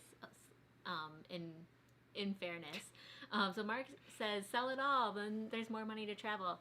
And you know what's funny is because we were living out of just what we had that could fit in our car and stuff for 3 months. Is now that we're back here, I'm like, there's all these things, for example, like just in the bathroom, like I have like spare shampoos and like 2 different hairsprays and stuff, and I'm like, I lived without hairspray for 3 months. Do I even need this? And so like it's so much easier to like sort through like wants and needs and like clutter now that we've done such extended travel. And so that's like a pro that you might not necessarily think about. It's like now I know what we use. Yeah. What do we actually need? Yeah. What's important? All that kind of stuff. Which is, I would not say that we're minimalists by any stretch of the imagination. No, we're not. but we're not look, maximalists we have like either. little like plant things and like we have stuff, right? Lots of mugs, more mugs than a minimalist would ever have. But thanks, Mark, by the way. we don't like having a bunch of stuff. Like we don't want clutter in our lives. Yeah.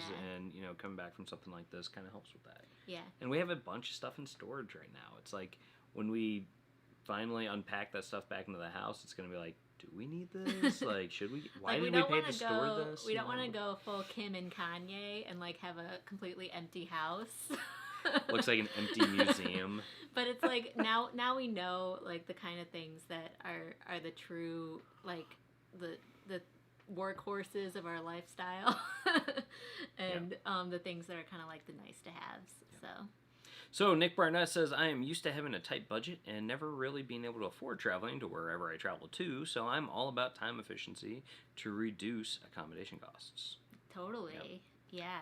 And Nick, I think, is a student, and so he has a little bit of liberty to have like some of those the shorter trips and then the longer trips too. Yeah. And when you're younger, you know what? Hostels are actually great. I like those. Totally. And I mean, like in normal times, they're phenomenal for making friends. Yeah. It's a great way to have built-in community, which is great. Walter's World says, burnout does happen. It all starts blurring together. Yeah, actually, that's a good point. I do think that sometimes trips can blur together, especially long trips, which I definitely experienced on our long trip. Yeah. Sorry, by the way, if there was like an ad that just came through. We just got one. Hit. Just press refresh if you're new. If you've just joined, YouTube's like serving ads every once in a while. It seems like. And it's really annoying. So, there's clearly some sort of something that I need to figure out within the YouTube. Yeah. Like back room. Mark says your hair looks great. I hope he's talking about mine. My hair still looked great even without the hairspray. Oh. Yeah. I was hoping that's for me. That's why I was saying thanks to Mark before. But your hair looks great too, babe. Thank you. Yeah. So Lori Sim says, my mind has been checked out of work for about a year now. Most productive project will be planning for my Euro trip. Yeah, I mean, it's been tough because a lot of people haven't had time off from work this year. A lot of people have been, opting not to take their vacation time because they can't go anywhere. And because of that, I think there's a lot of people who are starting to get burned out at work too. So hopefully travel comes back this year. And I think it will, come back kind of with a vengeance probably in the second half of the year, I would assume. Yep. Maybe over like summer break and stuff like that. I think a lot of people are starting to think about that. Mark, I'd love to hear, at some point what you're seeing on your channel. If people seem to be planning things more. But what we're just hoping is that, like, if it does come back and people do start planning and stuff, like all of the travel tips that I've been putting out that might not be relevant to everybody right now will all of a sudden be relevant. So, that'd be nice. Crossed. Hopefully this channel does well in 2021, part 2. Part 2. We'll see, hopefully. So Mark Smith says, when to put sausage on? Did I miss anything special? Don't know when you left to go put on the sausage. We did answer some questions about long-term travel versus short-term travel. So we've done 2 long-term travel trips. That's hard to say. Long-term travel trips, It which to me would exceed 2 weeks, right? Anything over like 2 to 3 weeks, I consider kind of long. So we did 3.5 weeks for our honeymoon down in South America, and then we did our 3-month trip to Europe. So we have experienced kind of more of this like longer travel type stuff. And I think that actually one of the biggest cons that kind of Mark Walters brought up was the blurring together, the kind of like that not burning out, but like maybe burning out of travel. That is a risk, so that's something to think about. If you're planning those longer trips, kind of making sure that you build enough space into your trip to allow for that downtime, so you can kind of like recharge and rejuvenate. Actually, one of those times was supposed to be when we were in the Lakes District, or the Lake District, sorry. We were supposed to spend 8 days there, hiking, relaxing, that kind of stuff, and that ended up getting cut short by 4 days because of England going into lockdown 2.0. We had to like jump up to Scotland, and then it was kind of like off to the races in Scotland for quite a while. Although we did spend some time in Fort William, which allowed us some of that breather, some of that room in our lives for rest. But I think that's important to like build into those longer trips. Yeah. Even if it's just a weekend or something like that, of like, all right, I'm going to spend a weekend here, and it's just going to be, I don't have to just go out hard, 24/7. A lot of our rest days actually ended up being weekends because we'd find that being able to go out and explore and have places to ourselves was more common on weekdays. So then we'd have the live streams on Sundays. So Sundays usually turned into kind of more of like that work day. Maybe we'd go for a walk or explore like the actual town we're staying in. Yeah. But that one was a little bit of a breather day typically. But if we had to choose between like going to a castle on a Friday or a Saturday, we'd choose a Friday every time. To be able to like eliminate the risk of having lots of people there. Yeah. Plus, I mean, we had the live streams and stuff too. So Sundays generally were always going to be live stream days, and those were days that we weren't going to go out and do a bunch of stuff because we wanted to make sure that we were rested for these, and we were on time. We had everything set up and all that stuff. So it was kind of even though it was a built-in like work day kind of thing because we were doing this, which we love and is a good time anyways. It's like hanging out with friends, so not really work, but a little bit of setup is involved.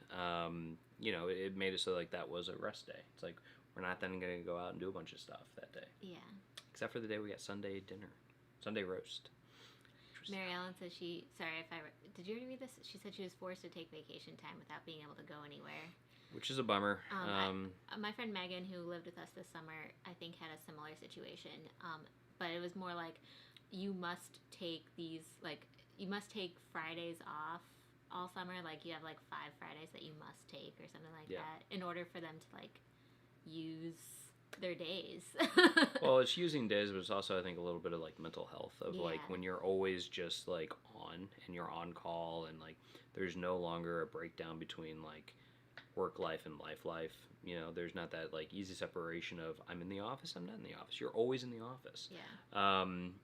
Which Eliz knows because she works from home, and so she's had that, and like having to set down those like guardrails of your life and your sanity to say like turned off, I'm not doing anything more work wise at this point, is important. So I think there hopefully it was partially also for that.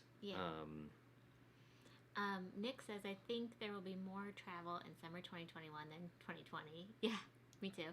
But I don't think it will be at pre-pandemic levels yet. I think you're right, with the exception of like, people might be traveling.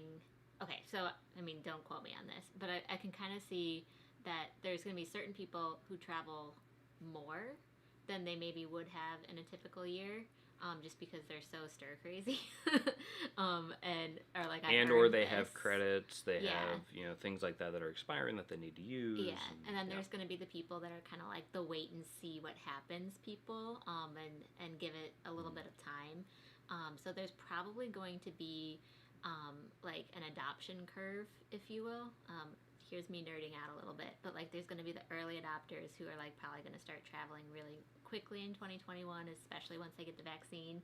Then there's going to be like the majority of people going into the hump probably in late 2021, and then there's going to be the late adopters who are waiting it out just to make sure everything's hunky-dory.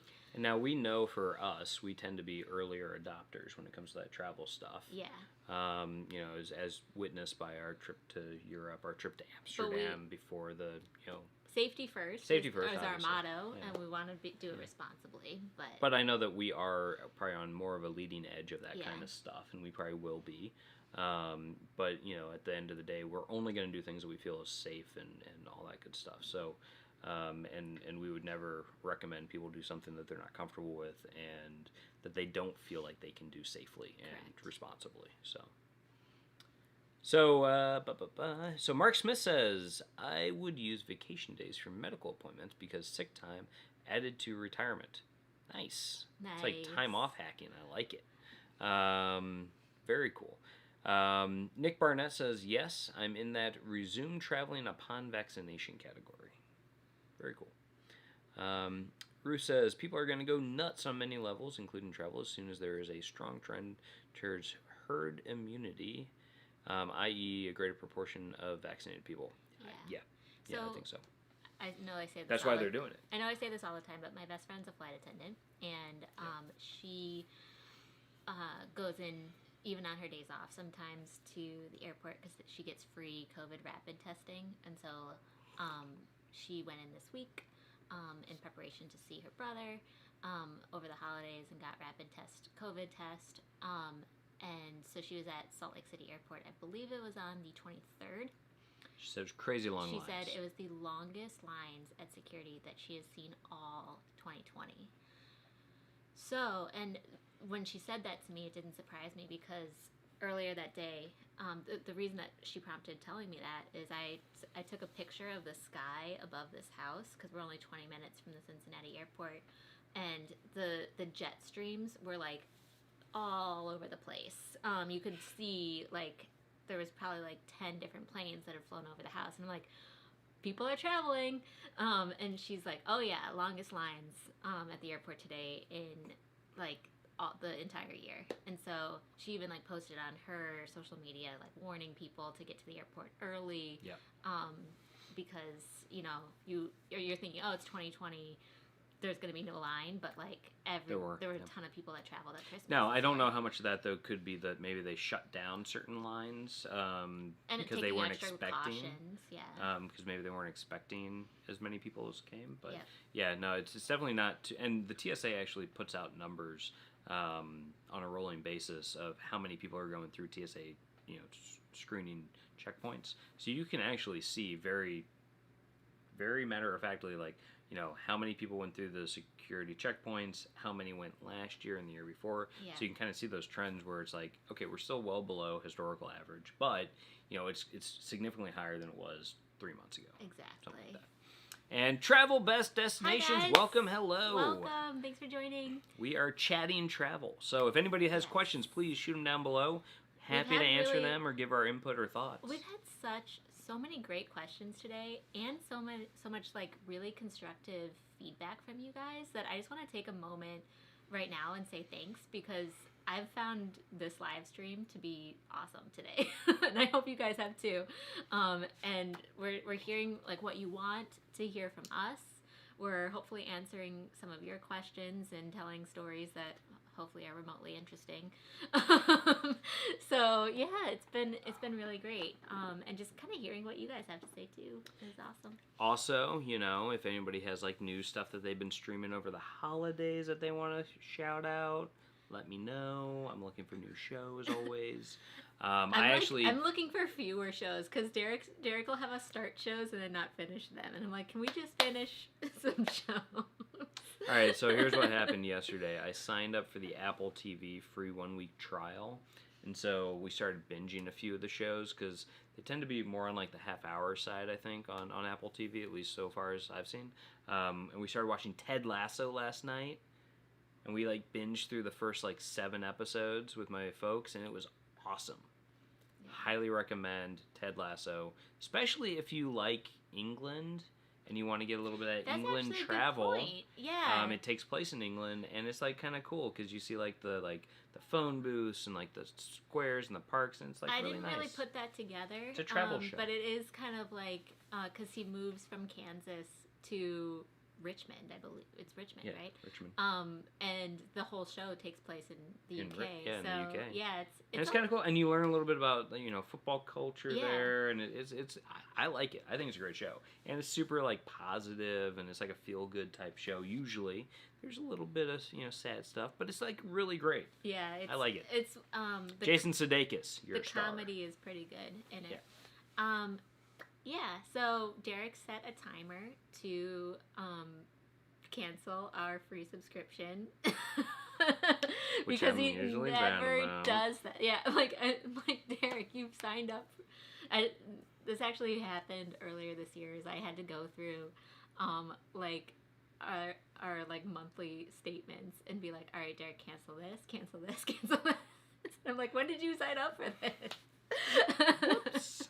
So actually, that's a great thing to do in the new year is like go through your subscriptions and figure out what you use, what you don't use. Yeah. We did this with also Eliz. She signs up for a ton of like magazine subscriptions, and she did the same thing where she canceled a bunch of. Well, I canceled all of my magazines because we don't live at that house anymore. And we didn't want to like, accumulate a bunch of like magazines. Because I'm very pro like. Especially this year, if you're gonna be home and you're not traveling, like just paying the $10 a year to keep Travel and Leisure magazine afloat, I'm sure will be really really nice to the travel magazine industry. So yeah, I understand magazines aren't for everybody. So. Yeah. I mean, that's how I feel about like my Kindle Unlimited, right? Like I like my Kindle Unlimited because then I can read all these independent authors and they get credit for as you read their works and stuff, and I think it's important to support that kind of stuff. Similar thing. Yep, supporting. At least that's my story, and that's why I'm not letting her cancel my Kindle Unlimited. I think supporting writers is important. Yeah. Like not everything should be free. Like writers should get paid for their work. Definitely. Just like YouTubers, like everyone gets YouTube access for free, but like if you super complain about somebody doing a sponsorship, like that's how they make their money. Yep. Mark Smith says, do you have any day trips planned locally? That's a great question. We want to go to the Spaghetti Ice place. In Covington, Kentucky. Yeah, that you guys wait. About. Spaghetti Ice. Spaghetti Ice. That's true. We're getting to Darian, the point are you where here? Darian might be able to hop on because he usually goes to church on Sunday mornings, and sometimes can jump on around now. So we want to go to the Spaghetti Ice place, which is in Covington, Kentucky, which is pretty close. Yeah. And it would be really cool to make it down there because we've never had it, but Darian talks about it with such gusto, verve and vigor that like we've gotta have it now. Yeah. So yeah, we want to try that. We think that would be really tasty and fun. Earlier in this chat, we mentioned that we keep talking about going to Metamora, Indiana, which is apparently the canal town of Indiana, and still have not gone. So that would be a super easy day trip. And on the way there, there's like a covered bridge. Yep. So that would be really cool just to show you guys what that looks like. There's a bunch of like covered bridges and stuff in southern Indiana and whatnot. So that'd be kind of cool. Maybe doing like some like drive down the river or something like that. Along the Ohio River would be cool because there's a lot of like cool river towns down there that are old and everything, and not part of the railroad town makeup of what kind of built a lot of towns in Indiana, but like the river communities, which would be pretty neat and cool. There's usually nice like river walks and just like old downtowns and whatnot that are pretty cool. And Nick, the Spaghetti Ice place is outside of Cincinnati, so it's like in a suburb of Cincinnati, Ohio, but on the Kentucky side, right across the Ohio River from there. So. Yeah, over here there's also pretty close to where we are. I think there's a house for the Underground Railroad that would be cool to visit if and when that's open. I forgot we talked about this summer. That's actually a distant relative of mine. Yeah, we have to go there. And we have to go with your family if they feel comfortable because, it's like a great cousin of Derek's house. He was the Underground Railroad guy. So that'd be really cool to go check out. It was funny because we were actually on one of these live streams, or I don't know if it was ours or if it was Mark Walters live stream, but we were talking about different places to go to for that type of history and African American history and whatnot, and that place came up and they're like blah blah blah in Indiana, and I'm like, that's my. It's like the same last name. Same last name, and I started looking it up. I'm like, oh my goodness, that's kind of fun. That's kind of cool. So yeah, that'd be cool to go see. But yeah, other day trips from here. I mean, I'd love to go to Lexington at some point. That'd be really cool. Yeah, and I know Megan Morris and Nick D are in Lexington, as is I think Troy Stansel. Yeah. I'd love to do like the Bourbon Trail and stuff. I think that'd be neat. Other things around here. I mean, I'm sure we'll make it up to Indianapolis a couple more times for different things. Yeah. I think I want to do a day trip to Whole Foods. Whole Foods is like an hour away. Yeah, it's a bit of a trek. But there's certain things that I like to get at Whole Foods. Nick P, what's up, Nick P? Welcome. Nick P, welcome. I'm so glad you're on. I know you had said several weeks ago that you had a very, very busy Christmas season and you probably wouldn't be able to join until after Christmas, and you are a true man to your word. So I hope everything went well. I don't know if you're back from Eau Claire yet or not, but he just woke up, so welcome. Yeah, he's sleeping off all that work. Yeah. So what am I looking at? Lou Toolman, welcome. Hi, Lou, welcome. What's up? Have you ever explored sailing tall ships as volunteer crew? I did east coast of the U.S. across the Gulf of Mexico and Fiji to Vanuatu,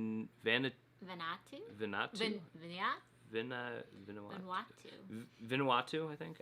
All on tall sailing ships. Usually must pay per day for this opportunity. That is really cool. That's really like neat. Super cool that you did that. I know that you can do that in Maine, and do like I don't know if it's tall ships, but I know you can do kind of like lobster boats and stuff like that too, and have that experience. I think Samantha Brown even made an episode about that. Yeah, actually, so what was really cool was a buddy of mine who I worked with, he, in between his time working at our company and his next company, he actually went down to the Caribbean and did a whole like 2-week or 3-week sailing course, which by the end of it, you had a certain type of like sailing license. That's neat. Meant that you could pilot up to a certain level of ship, which was pretty awesome. I was like, that is the coolest thing I've heard. Most people I knew would go to like Thailand and do like the whole Thailand thing, and his was like, I'm gonna have like a captain's license of some kind. I have always wanted to learn how to sail, and so Derek and I went to Indiana University, and they actually have an introduction to sailing course at Indiana, and I wanted to take it so badly, but I did not have a car until my senior year, and you needed to have access to a car in order to go to class, because you'd have to drive to Lake Monroe, which is 25-30 minutes away from, like, it's close, but it's not like walking distance or anything. So I never got to take that because it just never, between the logistics of not having a car and then not having time senior year after studying abroad within my course schedule, I didn't get to learn. And that's a small regret that I have from school. But yeah, no, I mean that'd be really. I'd love to learn how to sail. I think that would be really neat. Yeah, I had a coworker who's she and her now husband, at the time boyfriend, when I first moved to New York, her now husband is a sailing instructor in Manhattan, and he like teaches people to sail on the Hudson, like their dock is on the Hudson and stuff. And I was like, that is so cool. And one time she invited me to join them for like one of their like boat nights or something like that. So that was pretty neat. I didn't learn how to sail. We were just like on the Hudson on a boat. Which is my kind of boat ride. But that's really cool too.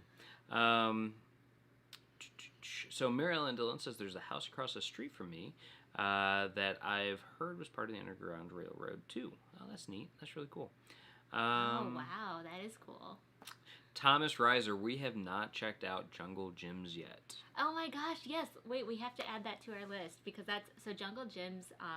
Thomas informed us about when he went to Cincinnati last summer, and it's this like world market, not Cost Plus World Market. It's like it's a different type of world market that has like different things from all different countries. So that would be a really cool thing to Yeah, go to. you need to go check that out. That'd be a lot of fun. But we've kind of been staying pretty local since we got back. Yeah. Not really venturing out too far for the most part. Because we just want to, again, we want to limit exposure and stuff like that. So we're trying to be... And it's just been the holiday season. Picky. So we're with Derek's family and wanted to spend that time as Derek's dad has the time off and stuff. Yeah. Mark Smith says, don't get caught filming at Whole Foods. Oh, is that not allowed? Good warning. I've never tried, but I didn't know that they had strict rules against that. And Katie Smith is thanking Nick P for his hard work over the holiday season, and he's saying he worked 275 hours over 24 days straight for the USPS in Eau Claire. Thank you, Nick. Seriously, the postal workers were the unsung heroes of December. So, and you don't want me singing for you, but I am in here. Thank you for all of that work, and you deserved that sleep. Mark Smith is saying that a cool job is channel pilot. You go home every night rather than sailing the seas. Oh, cool. What is a channel pilot? Between the English Channel. Oh, nice. That is cool. Nick P saying, no problem. Katie, I've reconnected with an old friend this year through all my travels. It's really made 2020 a great year. I was too shy to reach out and be friends with her when we were kids. Oh, that's nice. Bonnie! Vega Bonnie's on. What is up? Good morning. I keep sleeping in, but I listen to my body when it wants more sleep. Very nice. But signing in now to give you a live thumbs up. Awesome. As opposed Thank you, to Bonnie. Thanks for the thumbs up, and anyone else who has given this video a thumbs up too. We really appreciate your support. It does, it means a lot to us. So I just wanted to tell you guys thank you for your subscriptions, your thumbs up, and just watching our videos. It's awesome, and we appreciate you. Yep. And Lou is saying international tall ship volunteer crew opportunities are listed on Sail Training International. Why don't you write that down? Sail Training International, for those interested. Also, races and sailing in company events. I don't know what sailing in company events is, but it sounds cool. By the way, Vanuatu is a country in the Southwest Pacific.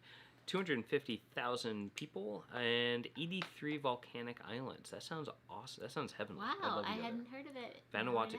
Now that I am saying it, Vanuatu, I've heard Vanuatu. I've definitely heard of it. Never been. But we've never really been to the South Pacific, so that'd be really cool. No, you've been to Singapore, but I haven't even been close to it. Mark Smith says the Cryptologic Museum had a display of Underground Railroad quilts. You guys are giving us some hard words to say. That is cool. Nothing is as bad as when Darian's on and he gives me German words to try to pronounce, because then it's just like, I know. I'm like, my mouth doesn't do whatever that is. Vega Bonnie says, guess I've been doing a lot of trips to Dreamland. It's free, including virus free. Awesome. Very nice. I don't know, my dreams can be dark places sometimes. Sometimes it's like, ooh. Your subconscious has happy dreams sometimes too. Yeah. Those two. Yeah. Ooh, scratch. Oh yeah, that's the good stuff. Okay, thanks. And Lori Sims is saying that's cute, Vega Bunny. I agree, that is very cute. So with our travel plans for next year, they're still very much up in the air. We're not sure what we're doing.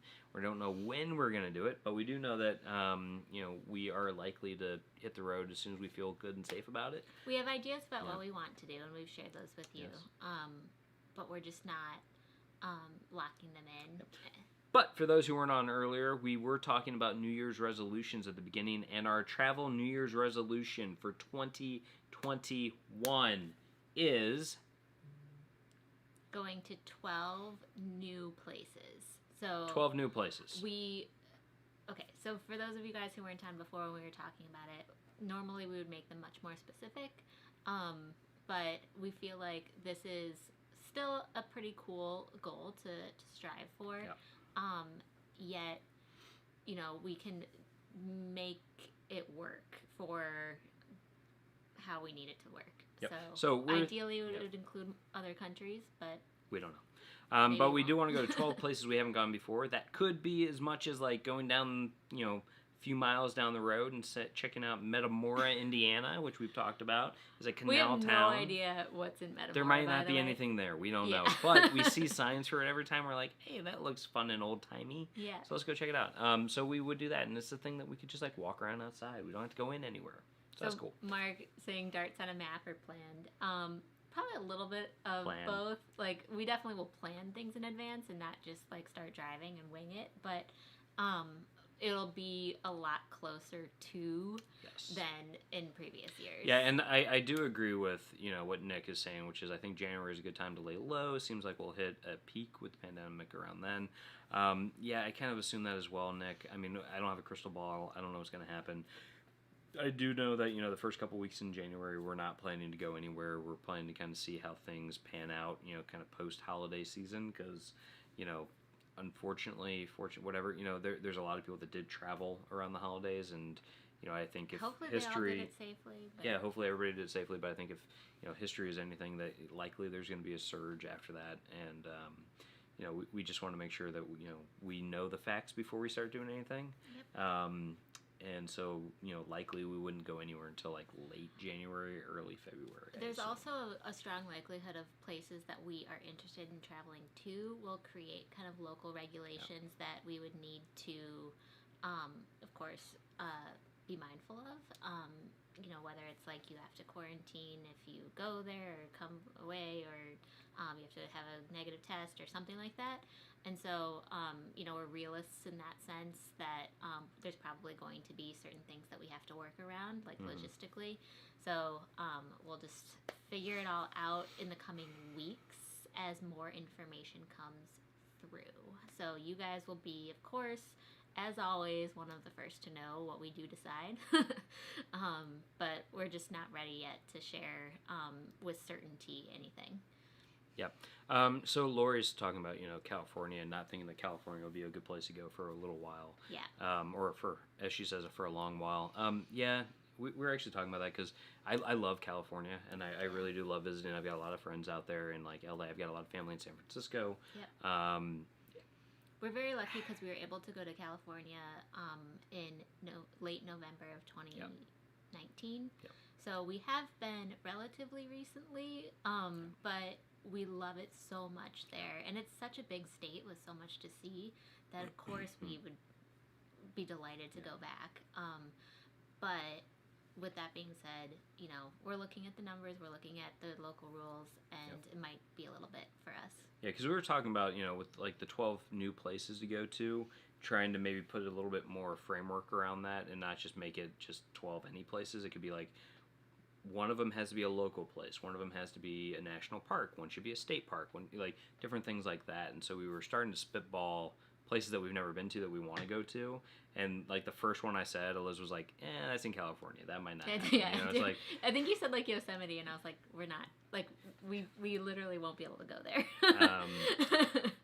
So like, we are thinking about all those things, but if I could go anywhere, I would love to go to California right now. Like actually, like, if all things were equal and like there's no COVID or anything, I'd love to go down to LA. To go to Australia right check now out. Too, but... Well, okay, fine, yeah. I mean, yes, let's go to Australia. But it's just one of those things where we have to be smart and safe about things. But just getting back to what Mark says, darts on a map are planned, and there's a part of me that does like that more. Being a little bit more spontaneous with travel. That was actually one of the things I really liked about our trip to the UK was that while we did sit down and we actually planned out a bunch of stuff. Yep. And I went through one day and I just like planned out our entire trip, and I'm like, this is our ideal itinerary if everything goes according to plan. It did not go to plan. No. But at the same time, we didn't plan that out months in advance. We planned that out once we got there. Yeah. We were in quarantine in Portsmouth, and I started planning out our trip once we got there. Because we were kind of like, well, let's not spend a lot of time and energy doing it in case like we get turned away at the border or something. We don't know. So we got there and then started planning it, and we just always knew that we had to like be flexible, and we just knew generally the types of places we want to go to, and so when things ultimately kind of went to heck, we were able to pivot and do different things. And honestly, so that's not going to be the case with all long trips. Yeah. But to kind of go back to that question that was asked about an hour ago about the difference between like a long trip versus a short trip. One thing that was a little bit more of a headache was that planning while traveling thing that we just hadn't ever done before. And it's like, you're spending a lot of time like doing things, but then you have to realize that you also have to do all of the research and the planning while you are there too. And there is a little bit of like, okay, well, like we could go out and do something today, but we also don't have a hotel for 3 days from now, so we should probably book that first before we go do something. Yeah, and I mean, you'll see it occasionally probably in some of the vlogs where like we show up to a place and we're like, crap, what is this place? I mean, like, we're like, we know that it's a place to visit and like we should be here and stuff, and like, but we're kind of like, what is it? What's its history? Oh my god, like, we have no Wi-Fi right now. Like, how am I gonna like look this up? So it was like there's certain times where like we kind of got ahead of ourselves a little bit, where we're like, there were some, that's not a normal negative to point out for a long trip, but that was a negative for this particular type of travel that we had to do as a result of the pandemic. Well, and we were all, I mean, if it wasn't for the fact that we were trying to put together content while we were doing all of this, where we're like, oh, we should actually know what we're talking about. Like, what is it that we're looking at? Actually, that happened to us in, oh God, where did that happen to us? Where we ended up, it was in Bristol. We did like our day walking tour of Bristol, where I was like, all right, I'm putting together a walking tour. I mapped it all out. I'm like, okay, and we're going to end at this like ruined church or whatever.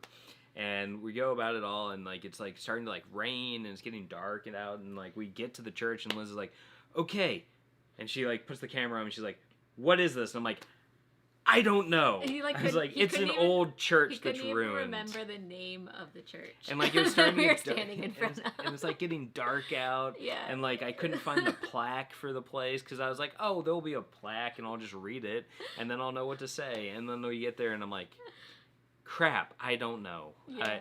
It was starting to rain. I was getting hungry. I was just like. So like in a normal situation, we would have been so much more well researched, but. Yeah, there's definitely a few places that kind of happened to.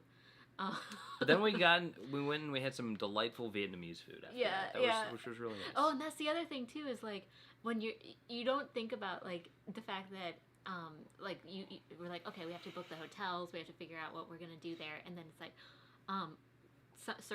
certain destinations you need to have booked restaurants if you were eating out like a few days in advance. And we screwed that up in Isle of Wight. We screwed that up in several, like Isle of Wight, Moffat, Scotland, several places on the NC 500. But I mean, you figure it out. You make the most of it. I was always of the opinion, worst case scenario, we'll go get like a sandwich from like a Tesco or something like that. It'll be fine, right? Yeah. It's not the end of the world, but we did end up eating like not the best Chinese food in the Isle of Wight, like on the Isle of Wight ferry sort of thing. And we were like, oh man, that's a little bit of a bummer. Every single restaurant was booked. Every single one. Yeah. And we thought, we're like, oh, it's pandemic times. It'll be fine. Like we'll just walk who up. Goes to restaurants? But apparently people in the Isle of Wight. We forgot that people live on the Isle of Wight. And, it's like people who live there. Yeah. So, yeah, it was pretty funny. Okay, I think we answered some of that, though. So, like, I do like the flexibility and stuff. I like the darts at a map type of thing and, like, planning things that way. But, at the same time, I like having a plan and just having a lot of flexibility around it so that we can pivot as needed. Which, during this time, that was really needed. Mark Smith says, Bat Cave is my favorite sign near Asheville, North Carolina. Is it just as a sign that says, like, Bat Cave this way or something? Now, is it a sign I'm for, like... I'm assuming there's a destination, like a tourist thing. Or is it, like, a protected zone for bats? Because they are protected. I don't know. So I don't know. Maybe Batman lives there. That would be the fun. People just never put two and two together. They just assumed it was bats, but it was... They just assumed it was bats. Nick Barnett, want to drive across the U.S. in April and May. If you guys are anywhere along my way, it would be definitely fun to meet up. Yep, I think that'd be cool too. We'll be somewhere in between, probably. April and May. I doubt we would be abroad by then. So wait, Nick, you're up in... He's in Syracuse, right? So we might not be along that route if you're just going straight across. It depends what he's doing, because he said he was kind of heading towards Kentucky, so... Oh, nice. That would be really fun. Yeah, let us know. It was really fun last summer when we were passing through Indianapolis and we met the Gallivanting Gals at like Starbucks at a local Starbucks, and we were able to sit outside and just hang out for a while. Yeah. He's saying that he hopes that the U.S.-Canada border will open up by the time I do my road trip, because I really want to do Vancouver while I'm in the Pacific Northwest. Vancouver's awesome. Vancouver. I love Vancouver. Highly recommend. Gotta do the Capilano Suspension Bridge. She loves suspension bridges. It's her favorite thing. Oh my gosh, there's a suspension bridge we went to in Scotland. And she hated me on Derek it. starts like jumping on it, and I was like, stop it!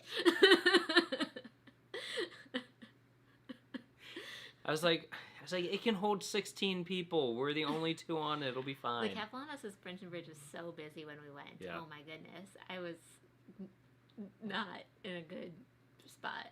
She's like, oh, yeah. Pray for me. I had a great time.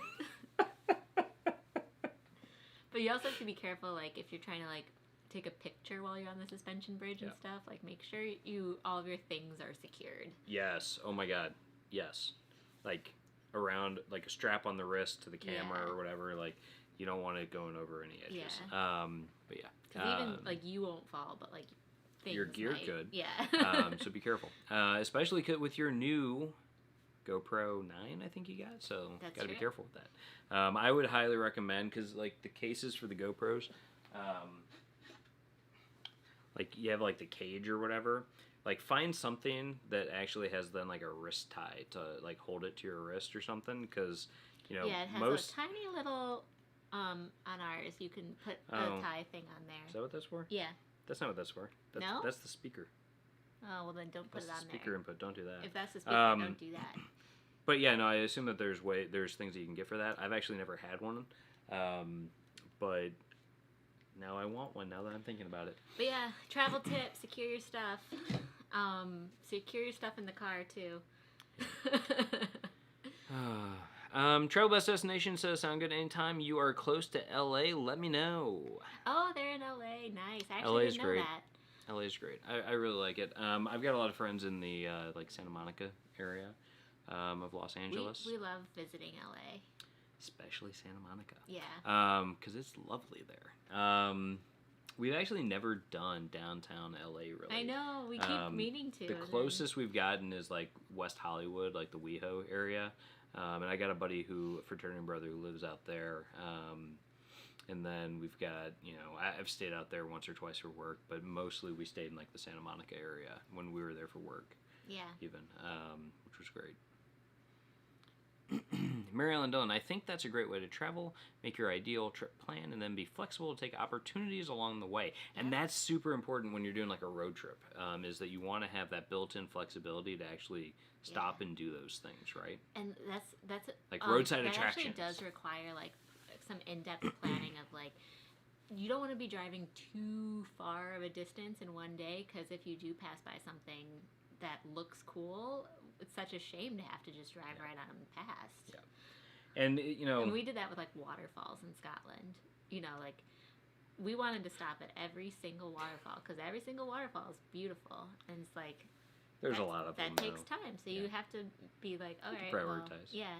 Because you don't want to spend a bunch of time on something that's like, and then miss out on something that's like, why didn't we go there? But even so, like, if you feel like stopping, because you're like, even that's like, oh, that stream looks cool. Maybe it's not the biggest, coolest stream in Scotland, but maybe I still want to stop and, like, have a moment with the rushing water. Just being able to budget in enough time to make those kind of choices is going to, like, make your trip so much more pleasant. Well, that's also the thing is, like, just driving for like 6 hours sucks. Like, but like if it's like broken up with like neat things in between, it becomes part of the trip and it's fun and it's nice. And maybe the fastest route's not the best route. Maybe you want to take a more circuitous route that's like the scenic route. That's true. I do wish Google Maps had that option of like scenic route. Like that's what I want. Like a little toggle like, you can switch. Like it's like, and I would like the scenic route, please. Like no tolls. No tolls, scenic route, prefer covered bridges. I don't know. Yeah. Like, that'd be cool. Please, yeah. Please optimize covered bridge Google, views. if you're listening, which I assume you're listening, Google. Yeah. On one of these devices we have. Google. Maybe a scenic route option would be nice. I'm sure Google's I would sign up for that. Pick this up. I would pay for that, actually. I would sub to that. I'd be like $1.99 a month. I'd pay Whoa, for that. that's a lot for the amount of road trips we take, but... Hey, Mike Martinez, welcome. Mike Martinez, what's up? I hope you are having an awesome Sunday and merry belated Christmas. Yes. I'm also, ever since our Greenwich video, I'm very conscious to only do my peace signs this way. Oh my gosh. No. Because I was doing a lot of them the flipped the other way, which I then learned is not a good sign. I'm so worried about because Derek would do that all the time, and always to her. Neither of us knew that was actually an offensive gesture. And so it's mainly because this is less comfortable for me. I forget who commented on our Greenwich travel vlog about that, but whoever did, like, thank you for doing that, because she will now edit all those out. Yeah, we didn't know, and now I'll edit them out if I see them. And Derek's learning. He's learning. I'm learning. I'm trying to be less offensive. But that was like such a, you always hear about offensive gestures being different in different countries, and we just kind of like assumed that the UK and the US were the same, and that was a horrible assumption to make. So we highly regret that assumption, and we learned our lesson from that. Yeah.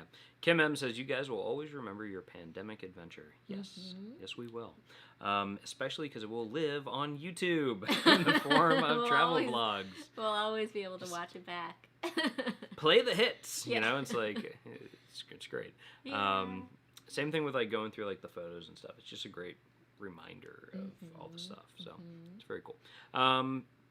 Lori Sims says, traveling, you learn to take life less seriously and laugh at goof-ups. Yes. Because you will have goof-ups as you travel, whether it's flat tires on the North Coast 500 or just like, inappropriate gestures. Inappropriate gestures, It's that like, you are unaware of. So yeah, you kind of learn not to take yourself too seriously, hopefully. Otherwise, it's gonna make travel hard. Yeah. If you can't laugh at yourself sometimes. And you know what? You can't always laugh at yourself, because sometimes you do something and it's just hard not to it's hard to separate yourself from like that screw up in the moment. It might not have been funny then, but give it some time and it becomes funny. Indeed. Like our Thanksgiving flat tire. Yes. Oh man, that was not funny in the moment. Not at all. We were in a cloud. Yeah, I mean, on not the North Coast 500, like in the middle of nowhere. Just in the middle of absolutely nowhere. Not fun at the time. We were calling our family, being like, "Here's our coordinates in case we go missing." Yeah, that's true. Because we were a little, we're a little worried. Yeah. Okay.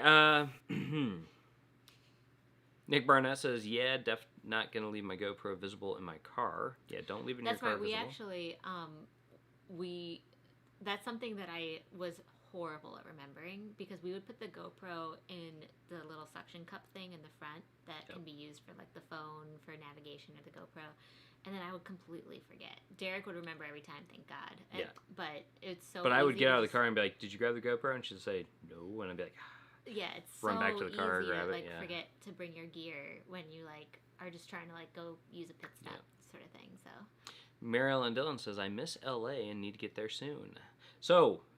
Everybody, put your favorite LA places to go to down below. I really enjoyed Venice, Venice Beach. Down there. Over in the comments. In the comment section, down there. Wherever it is. But yeah, no. So for me, like Venice Beach is really cool. But I like the Venice part where it's like the canals. The canals. That's super pretty. I like the canals even better than springtime the beach, with flowers and everything in bloom. It's really cool. I like the beach in Santa Monica and the canals in Venice. Oh yeah, the beach in Santa Monica is nice. and they've got like the pier and everything with like the Ferris wheel, which is really cool at night. Some beautiful sunsets over there, or there can be. I'm not gonna lie, I have not seen all of LA. So Goodness, I'm not the person to say like these are the top places in LA because there's so much that I still want to see. I mean, I've looked up all the Instagrammable spots in LA, but I haven't been to all of them. Exactly. I will say that there's some on Sunset Boulevard. There's some really cool comedy clubs to go to, which are really nice and fun to go to. We went to the Laugh Factory when we were there last time with our buddy Ben. Although I wanted to go to the other one. We went to the Laugh Factory. Mike Martinez agrees about Santa Monica Beach too, and he says La Jolla. So La Jolla is actually where Derek's older brother got married. Yes. And so that was a really fun like family trip that we all got to go on. Yep, over by the Scripps. The aquarium. Yeah, which was really cool, and that has a really nice pier and stuff. We actually, the morning before his wedding, me, him, and another buddy of ours all went out there and kind of like walked along the beach the day of the wedding and everything with the sunrise. It was very cool. I was a bridesmaid, so I didn't get to. She was getting like makeup done. Yeah.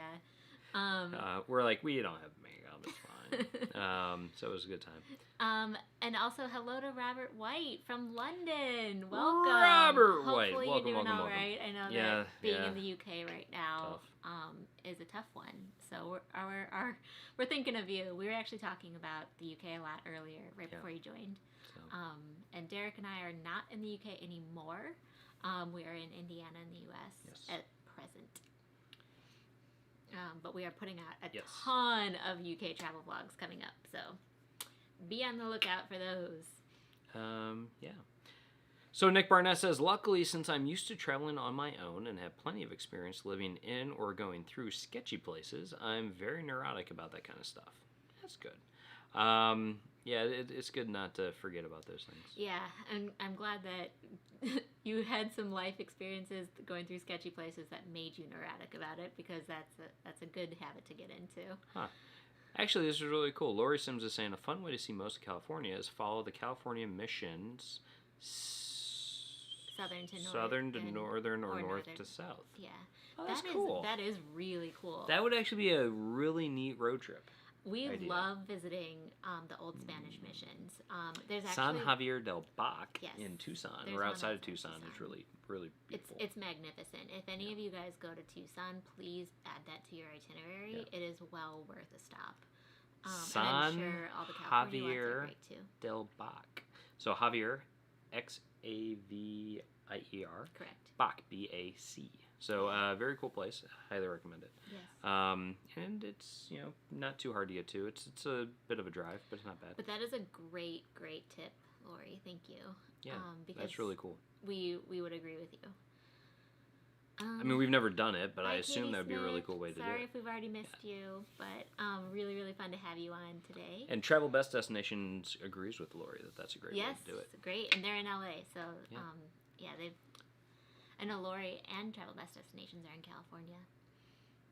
Okay, so Nick Barnett says, I've never been to LA, but Hollywood Boulevard, Beverly Hills, and Santa Monica Beach Pier are the three places I'd like to see there.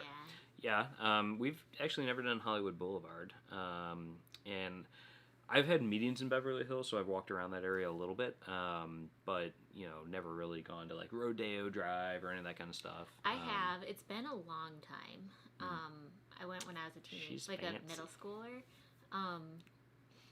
And you know what? So I kind of find Rodeo Drive to be less of like a Fifth Avenue and more of like a Champs-Élysées.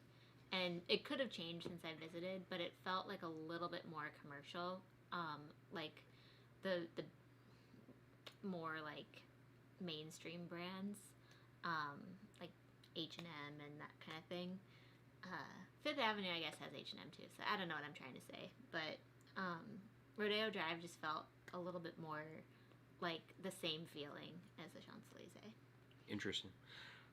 I don't really remember much about the Champs-Élysées except for going to the McDonald's there that I thought was super fancy. It had like multiple floors. It had like fancy like croissant. And I'm like, I do want a croissant. Yeah, that'd be nice. I was like, this is the fanciest like baked good I've ever had in a McDonald's. And Robert or White is saying, yeah, full lockdown right now. So sorry about that. That's really tough, I know. And I know that, people are really looking forward to the 5-day, 5 days of less restrictions that were supposed to be there for the holidays. And that kind of got canceled at the last second with the new strain and whatnot. So really, really sorry to, that you guys are going through all that. And hopefully, with the rollout of the vaccines that you guys have going on, things will get better. But yeah, that's tough. Travel Best Destination says, one local place in LA that is fun to visit is the Americana at Brand in Glendale that is almost north of downtown LA. The other good place is Pasadena. Very cool. Yes, I've heard Pasadena is just stunning. Yeah. I don't know what the Americana is, so Yeah. we'll have to research that. Cool. I do want to go to downtown LA at some point, though. Yeah. Driving up the West Coast. Well, sorry. I keep starting this and then getting sidetracked. We were supposed to go to downtown LA you were supposed to go to LA in February, I think, and then it got canceled. Yeah, it got canceled last second. We were going to stay at like the DoubleTree in downtown LA. Like we had a hotel booked. Yep. And then I had to cancel some stuff. Yeah, everything got canceled. Yeah, no, I ended up having meetings that got basically our big trip to LA got canceled, which was a bummer for work reasons and also personal. But yeah, it happens. we had like set up all these like times we were gonna visit our friends there and stuff, and we're like, well, we can't justify going there if Derek's meetings are canceled. So I mean, I couldn't physically go because I had other meetings in like New York or something that I had to go to. Yep. But anyway, so I keep starting reading this. So Nick Barnett says driving up the West Coast on Route 1 is definitely something I want to do if I can get out there. Yeah. That's like everybody's. The Pacific Coast Highway is like everybody's like road trip. Like that's what I picture a really cool California road trip to look like. I mean, honestly, like if we end up doing this, going out west, I kind of want to do Route 66 to LA. I don't know. Is that where it goes? It goes from California to LA. I mean, sorry, Chicago to. Lols. It goes from Chicago to LA. I would love to do that. That'd be cool. Or maybe do it on the way back. I think you can do like parts of Route 66. I've done I've done the whole Route 66 in like Arizona and stuff. And yeah, no, I just think like for like channel content that'd be fun. Yeah, it'd be cool. I don't know. We'll see. We don't know. I mean, we don't know, guys. Yeah. We have no idea. I'm just spitballing things now. Yeah, Derek's just spitballing. So, Marilyn Dillon says, I love checking out new places in LA when I go to the salon out there. That's fun. Nice. Yeah, Nick Barnes is saying it's the LA version of Fifth Avenue, I guess. Yeah. Which you guys were talking about. So, I'm not a shopper, though. That's not what I do when I go out to LA. I like just like go get some good sushi, hang out, check out the outdoors. But you could become a good shopper. No interest. No, I mean, I think, if you live in a smaller city, and LA is going to have a ton of different options, but we're from Chicago and we go to New York a lot, so like it's not like there's a lot in LA that's going to be different from what we can find in the two cities that we frequent. So. Just a lot more outdoor alfresco dining in the wintertime. Oh my gosh, yeah. And I love California food. I'm serious when I say this. Like the produce, like the high quality produce that like every single restaurant in California is just like to die for. I love avocados on everything. What is not to love? So. Everything with avocados, yes. So Lori Sim says, if you do go to LA, it's fun to go see a live TV show being filmed on one of the studio lots. That is cool. I did Jeopardy a few years ago. Oh, that's nice. That's neat. Yeah, we never did that in New York, but I do know a number of people who've done that. Actually, some family that stayed with us one time ended up going to a live recording of something. Actually, no, that's not true. I'm glad you got to see Alex Trebek too. That's really cool. That's not true. You and I went to a live recording of a concert for like one of the Tonight shows or something like that. Yep. That was through my old work. We went to something. I think, were you with me at Tiny Tempa? or Megan went with me to a lot of those. No, you so and I went can't to remember one. which She one was you like went a to. former American Idol or something like Oh, that. Jennifer Hudson. Jennifer Hudson. Yes, Yeah. so you and I went to that one. Megan went with me to Tiny Tempa and Dierks Bentley. Yeah. But that was a really cool perk that I got to do for like a year. Every so often I'd be invited to the like after show of the bands that would play at the Tonight Show because it was like right next door to my office. So Yeah, so that was cool. That's the only thing I've been to like that. Although I did get to go. A good buddy of mine worked at Fox in their like corp dev function or whatever, and he worked in their TV for their TV studio doing that. And so while I was out there on work one time, I took a long lunch break, and me and him got lunch on the studio lot, and he gave me like a tour of the studio and everything, which was pretty cool. yeah, I was jealous. I got to see that before the Disney acquisition went through, and then I'm hopeful that I'll be able to get there sometime because now he works for Disney. I think going to the Disney lot would be dope. Yeah, that would be really cool. Really cool. So now he works over in like Anaheim and stuff. So I think that would be an awesome thing to do. So. Those studio tours can be really, really neat and stuff. And because it was literally just me and my buddy walking around the studio a lot, it was like really neat because it was like very just like personalized. So if you're into entertainment, that is a great suggestion of something to do when you're in LA for sure, and even in New York too, because there's a lot of options for that. Yep.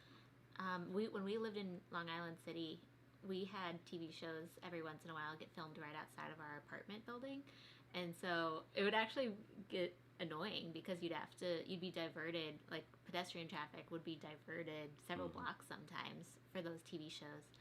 Yep. So we were very lucky. There was like one time like Girls was filmed outside of our apartment. There was another show, some like FBI show that was filmed out there NCIS, where like I think maybe. No, it wasn't that. It was like the one where like the woman wakes up with amnesia in like a suitcase or something like that. But we saw that, and like it was funny because you walk outside and it's like guys with fake guns and stuff. Like there's FBI vests also on. a cool. studio. Silver Cup studio right by us. Was right by our apartment building in New York City, and we were watching like the Teenage Mutant Ninja Turtles movie or something like that, and they have this one scene where they're fighting on a rooftop in New York City, and I'm like, oh, that's our apartment. Yeah.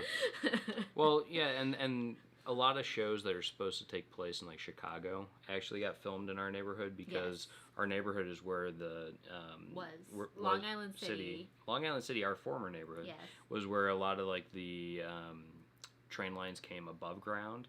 So they would use that as a stand-in for Chicago, like the L or whatever, because they could get away with it. Though watching it broke. Like, I think I was watching like an episode of like The Good Wife or something like that, which is supposed to take place in Chicago. And I'm watching, I'm like, yeah, it's Long Island City. Yeah. And they just like superimposed the New York City or the Chicago skyline as though you're looking at Lake Michigan or something like that. And I'm like, weird. That's weird. That like feels weird to me. And it probably just distracted you from the show overall. You're like, wait a minute. I'm completely out of the storyline now. Lori's, no, wait. Nick Barnett's is saying, I'm not a shopper either. I am a drive or walk through something famous if it has a bunch of shops, but not actually do the shopping. Yeah, that's how I am. So, Lori Sim says, here in Long Beach, there's a number of CSI and others that film along the beach and local streets. Cool. Yeah. Oh, I didn't realize Lori Sims was in Long Beach. That's where your uncle lives. Yeah, my uncle lives in Long Beach, actually. Long Beach, I don't know where in Long Beach he lives. I knew Lori was in California, but I didn't realize he was, or that she was in Long Beach. Yeah, he lives probably a 15-minute walk to the beach, I think, in Long Beach. Or like a 5-minute bike ride or something like that. I think he likes to ride his bike places. But yeah, Long Beach is cool. Only been there the one time, but need to get back out there, spend some time. Yeah. Nick says it would get annoying, yes, when you live there and it's in your way. TV and movie productions on your street are not so fascinating. It's only cool if like the actors are coming in and out of their trailers, and then any other time you're just like, it's just quiet, but the things are blocked off. like if you can actually see the actors in Yeah. process, it's still cool. Yeah. I'd say. Yeah, it's just when it's like they're setting up for something and it's blocking you that gets annoying. Yep. And especially like they would not, because we would see it when we'd be like leaving our buildings to commute to work, for example, and they would never be filming during that time of day, and rightfully so. Yeah, like, usually not. Like Yeah. the movies studios would wait until commuters would be like less pedestrians would be on the streets and stuff, so it'd be like midday. Nick Barnett, I worked for years, more than 3 avenues from a subway stop, and they made a fake subway stop right next to my work for a production since it was less busy there. Such a torturous tease. That's fun because avenue blocks avenues are long. Yes, that's a walk. Yes, it is. Going east-west in Manhattan, it's like tantalizing. It's like, oh, it's on 3 blocks. That's nothing. Then you're like walking, you're like, oh my god, that's like a block and a half, 2 blocks each. Yeah, like I think it's like sometimes like a 5-minute walk just to walk from avenue to avenue. Yeah. Mike Martinez, have you guys ever been to Highclere Castle? That's on my bucket list. Hopefully, when the whole COVID issue dies down. I would love to go. We've never been. So that's the castle of Downton Abbey. Yep. And I love Downton Abbey. We would love to go, but you do have to plan pretty far in advance and get reservations. And the past few times that we've been to the UK, we haven't quite known far enough in advance that we were going. The only exception to that, well, that's not true. So we went with my family in July of 2018 for a week to the UK over 4th of July. But we did book that in May. So that probably still wasn't even far enough in advance. Yeah. So. Yeah, no, that'd be cool. That's the Downton Abbey one, and that would be really nice. There's actually a new show on Netflix that just dropped, I think, on Christmas called Bridgerton, which is supposed to be a really cool period piece. TVMA, I think, so it's a little bit more risque. But that would be really cool, and they're supposed to be phenomenal set pieces, awesome costume, all that stuff. You know, it's gotten a lot of great reviews for all of those things. And they were talking about how they did a lot of the filming, and most of the interiors were built on like sound stages in a studio somewhere. And they really only used real buildings very infrequently because of, you know, the fact that, you know, a lot of the places would be like grade 1 listed buildings, so you can't really do much in terms of, you know, making alterations and changes to make it fit with the aesthetic of the show. But it's supposed to be really cool, and so I'm kind of excited to watch that. Totally, yeah. So for those of you looking for period piece dramas, yes, maybe check it out. So I'm gonna just quickly interrupt because I know we've been on for a long time, and I want to make sure for those of you guys who have joined later that we are communicating our new live stream schedule of the 4 travel live streams in January, because we are gonna change it up. We're trying to see if we can find a time that works well for more people. So because I know a lot of people with Sunday mornings, you know, like to go to church and everything like that, and so we're just and we've gotten great feedback on Thursday night times, and it seems like a lot of people really like Thursday nights too. So what we're going to do is have in January 4 total. 4 total. 2 weekend ones and 2 Thursday night ones. So the weekend ones though are not going to be Sunday mornings anymore. They're going to be Saturday mornings, and I was able to coordinate with the Walters, and they're not going to overlap with their Saturday morning live streams. So for those of you guys who are participants in both, we're good on that one. Yep. So the next live stream on this channel is going to be on Saturday, January 9th. At 11 a.m. Eastern time, so that's 4 p.m. in Britain, and 10 Central and stuff like that. We debated, because Derek's birthday is January 7th, which is a Thursday. We were very, very close to having like a live stream birthday party. But we decided not to. It's fine. I'm used to my birthday coming second fiddle, and so we'll celebrate it on the 9th. But if that changes, if we like have a change of heart, we might have 2 live streams that week just to have some fun on Derek's birthday. But we'll see. Don't quote us on that. And then so the other Saturday live stream is going to be January 23rd. At the same time, 11 a.m. So it's going to, for the Saturdays, it's January 9th and 23rd at 11 a.m. And then Thursday nights at 7 p.m., those live streams will be January 14th and 28th. So, before are Saturday, January 9th, 11 a.m., Thursday, January 14th, 7 p.m., Saturday, January 23rd, 11, Thursday, January 28th, 7 p.m. Yeah, and Boom. We'll get those probably scheduled actually more in advance this time. Maybe we'll just like get them like queued up in advance. I don't know if I want to get them queued up too much because then they might get like a little confusing on as they show up on the channel. So I'll still kind of do them one at a time, but I'll be posting the schedule on YouTube and on all of the social medias that are all down here that are connected with the Means to Travel universe. There we go. I like that. It's the Means to Travel universe, like MCU.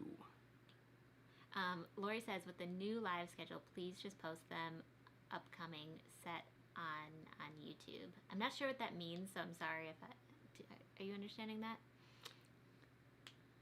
Oh, Nick, your birthday must be really soon. Your birthday's coming up like real Happy quick. Almost birthday. Yeah. Okay, so Nick says that your birthday is only 10 days after mine, so that's got to be like his is like this week. Like tomorrow or something. Yeah. But that's very cool. Yeah, and actually my nephew should be being born. Yes. Soonish. Yes. So we're also about to become an aunt and uncle for the first time. Likely this week, maybe the following. So we shall see. We're giving us a little bit of wiggle room on that as well, with the next live stream being on January 9th. Yeah. But yeah, so if there's any more questions, we can definitely take some questions or topics or anything that we want to talk about. Oh, wait, so Lou is saying, we went to Highclere on a day trip from London, saw the castle and the village. Good tour, but don't spend much time on lunch. Too much to see. So gobble your sandwich at the Castle Cafe. Nice. Oh, very nice. I love going to those cafes, and I can't remember if Highclere Castle is one of the English heritage places. No. It's not? So. Okay. But many, many other castles in the UK are. And so we ended up getting an English heritage membership that was, what did that cost? Like £111 or something like that. But it applied to both of us. We used the heck out of it. We used it a lot. It applied to both of us, and we used it like all the time while we were in England. And we were able to get like, I think it was like free parking and a discount at all the cafes as part of the membership, which adds up. And we like just going to Dover Castle. Would have been £18. It would have been £18 per person. Per person, yeah. And so like the fact that we went to Dover Castle plus probably like 10 other English heritage places, like the membership paid for itself. And going to the Castle Cafes was great because like we went to the first one and I think paid full price, and then after that they kept giving us like a little coupon that said like your next English heritage cafe has like a 25% off, and we're like, guess we're not packing our ham and cheese sandwiches every time we go to the English heritage sites. Yeah. And Nick Barnett says tomorrow's his birthday. Happy early birthday. Happy early birthday. Very cool. Very cool. Wait, so is tomorrow the 28th? I don't know, check your watch. Tomorrow's the 28th. Okay. So, and Nick, you are exactly 2 months before my birthday. 28th people are cool people. Okay. Yeah, so basically what Lori's saying is when you set them up, she then can do the reminder bell thing. Nice. So she gets reminded 30 minutes before the show. Oh, good. Yeah, I think my dad does that too. If you press the little bell, you can get reminded. Yep. Cool. Hit that bell notification. Yes, hit the bell. Then you get to know when I post the video. Very well. Happy early birthday! Yes, happy early birthday. That's awesome. I hope you're finding some way that you can celebrate. That's good. And our nephew might be born on your birthday. Yeah. We'll see. But we've been going on for a little while, and I do think we need to go get some lunch here soon. Yeah, you guys have had awesome questions today. Thank you so much. Yes. Thanks for the great discussion. Yeah, and hopefully you guys enjoyed talking a little bit about at the very beginning about New Year's resolutions. You still got time to figure out your resolution, and you don't have to be super strict about it. Maybe it's just like a little bit of a mindset change or what have you. give it a try. Yeah. And thanks to all of you guys who have been on the whole time. You guys are amazing. And those who joined late, you're amazing too. Didn't want to didn't want you to feel bad. Shame on it. But just coming back, I realized halfway through this live stream that I forgot to even like post about it on my social media. I didn't either. So we've just been in such Christmas mode that this week has been we've been a little bit behind on stuff, and you guys still showed up. So thank you. We really appreciate it. Hopefully you guys these new times will work, and we'll be able to have happy hours and coffee chats in January together. And I have all the things to make the Godfather cocktail that Mark and Jocelyn were sporting on their last one. Yeah, so. and Jocelyn's had so many great cocktail recipes come out on her channel as well. We should start copying some of those. But anyway, you guys are amazing as always. Yes, thanks for spending your time with us. Thanks for spending we your really time appreciate with it. us. Thanks for talking about travel with us because we enjoy it and we enjoy chatting with you. We look forward to it all the time. Hope you guys have a great rest of your Sundays, and we will see you on January 9th. Hopefully. All right. Bye. Bye.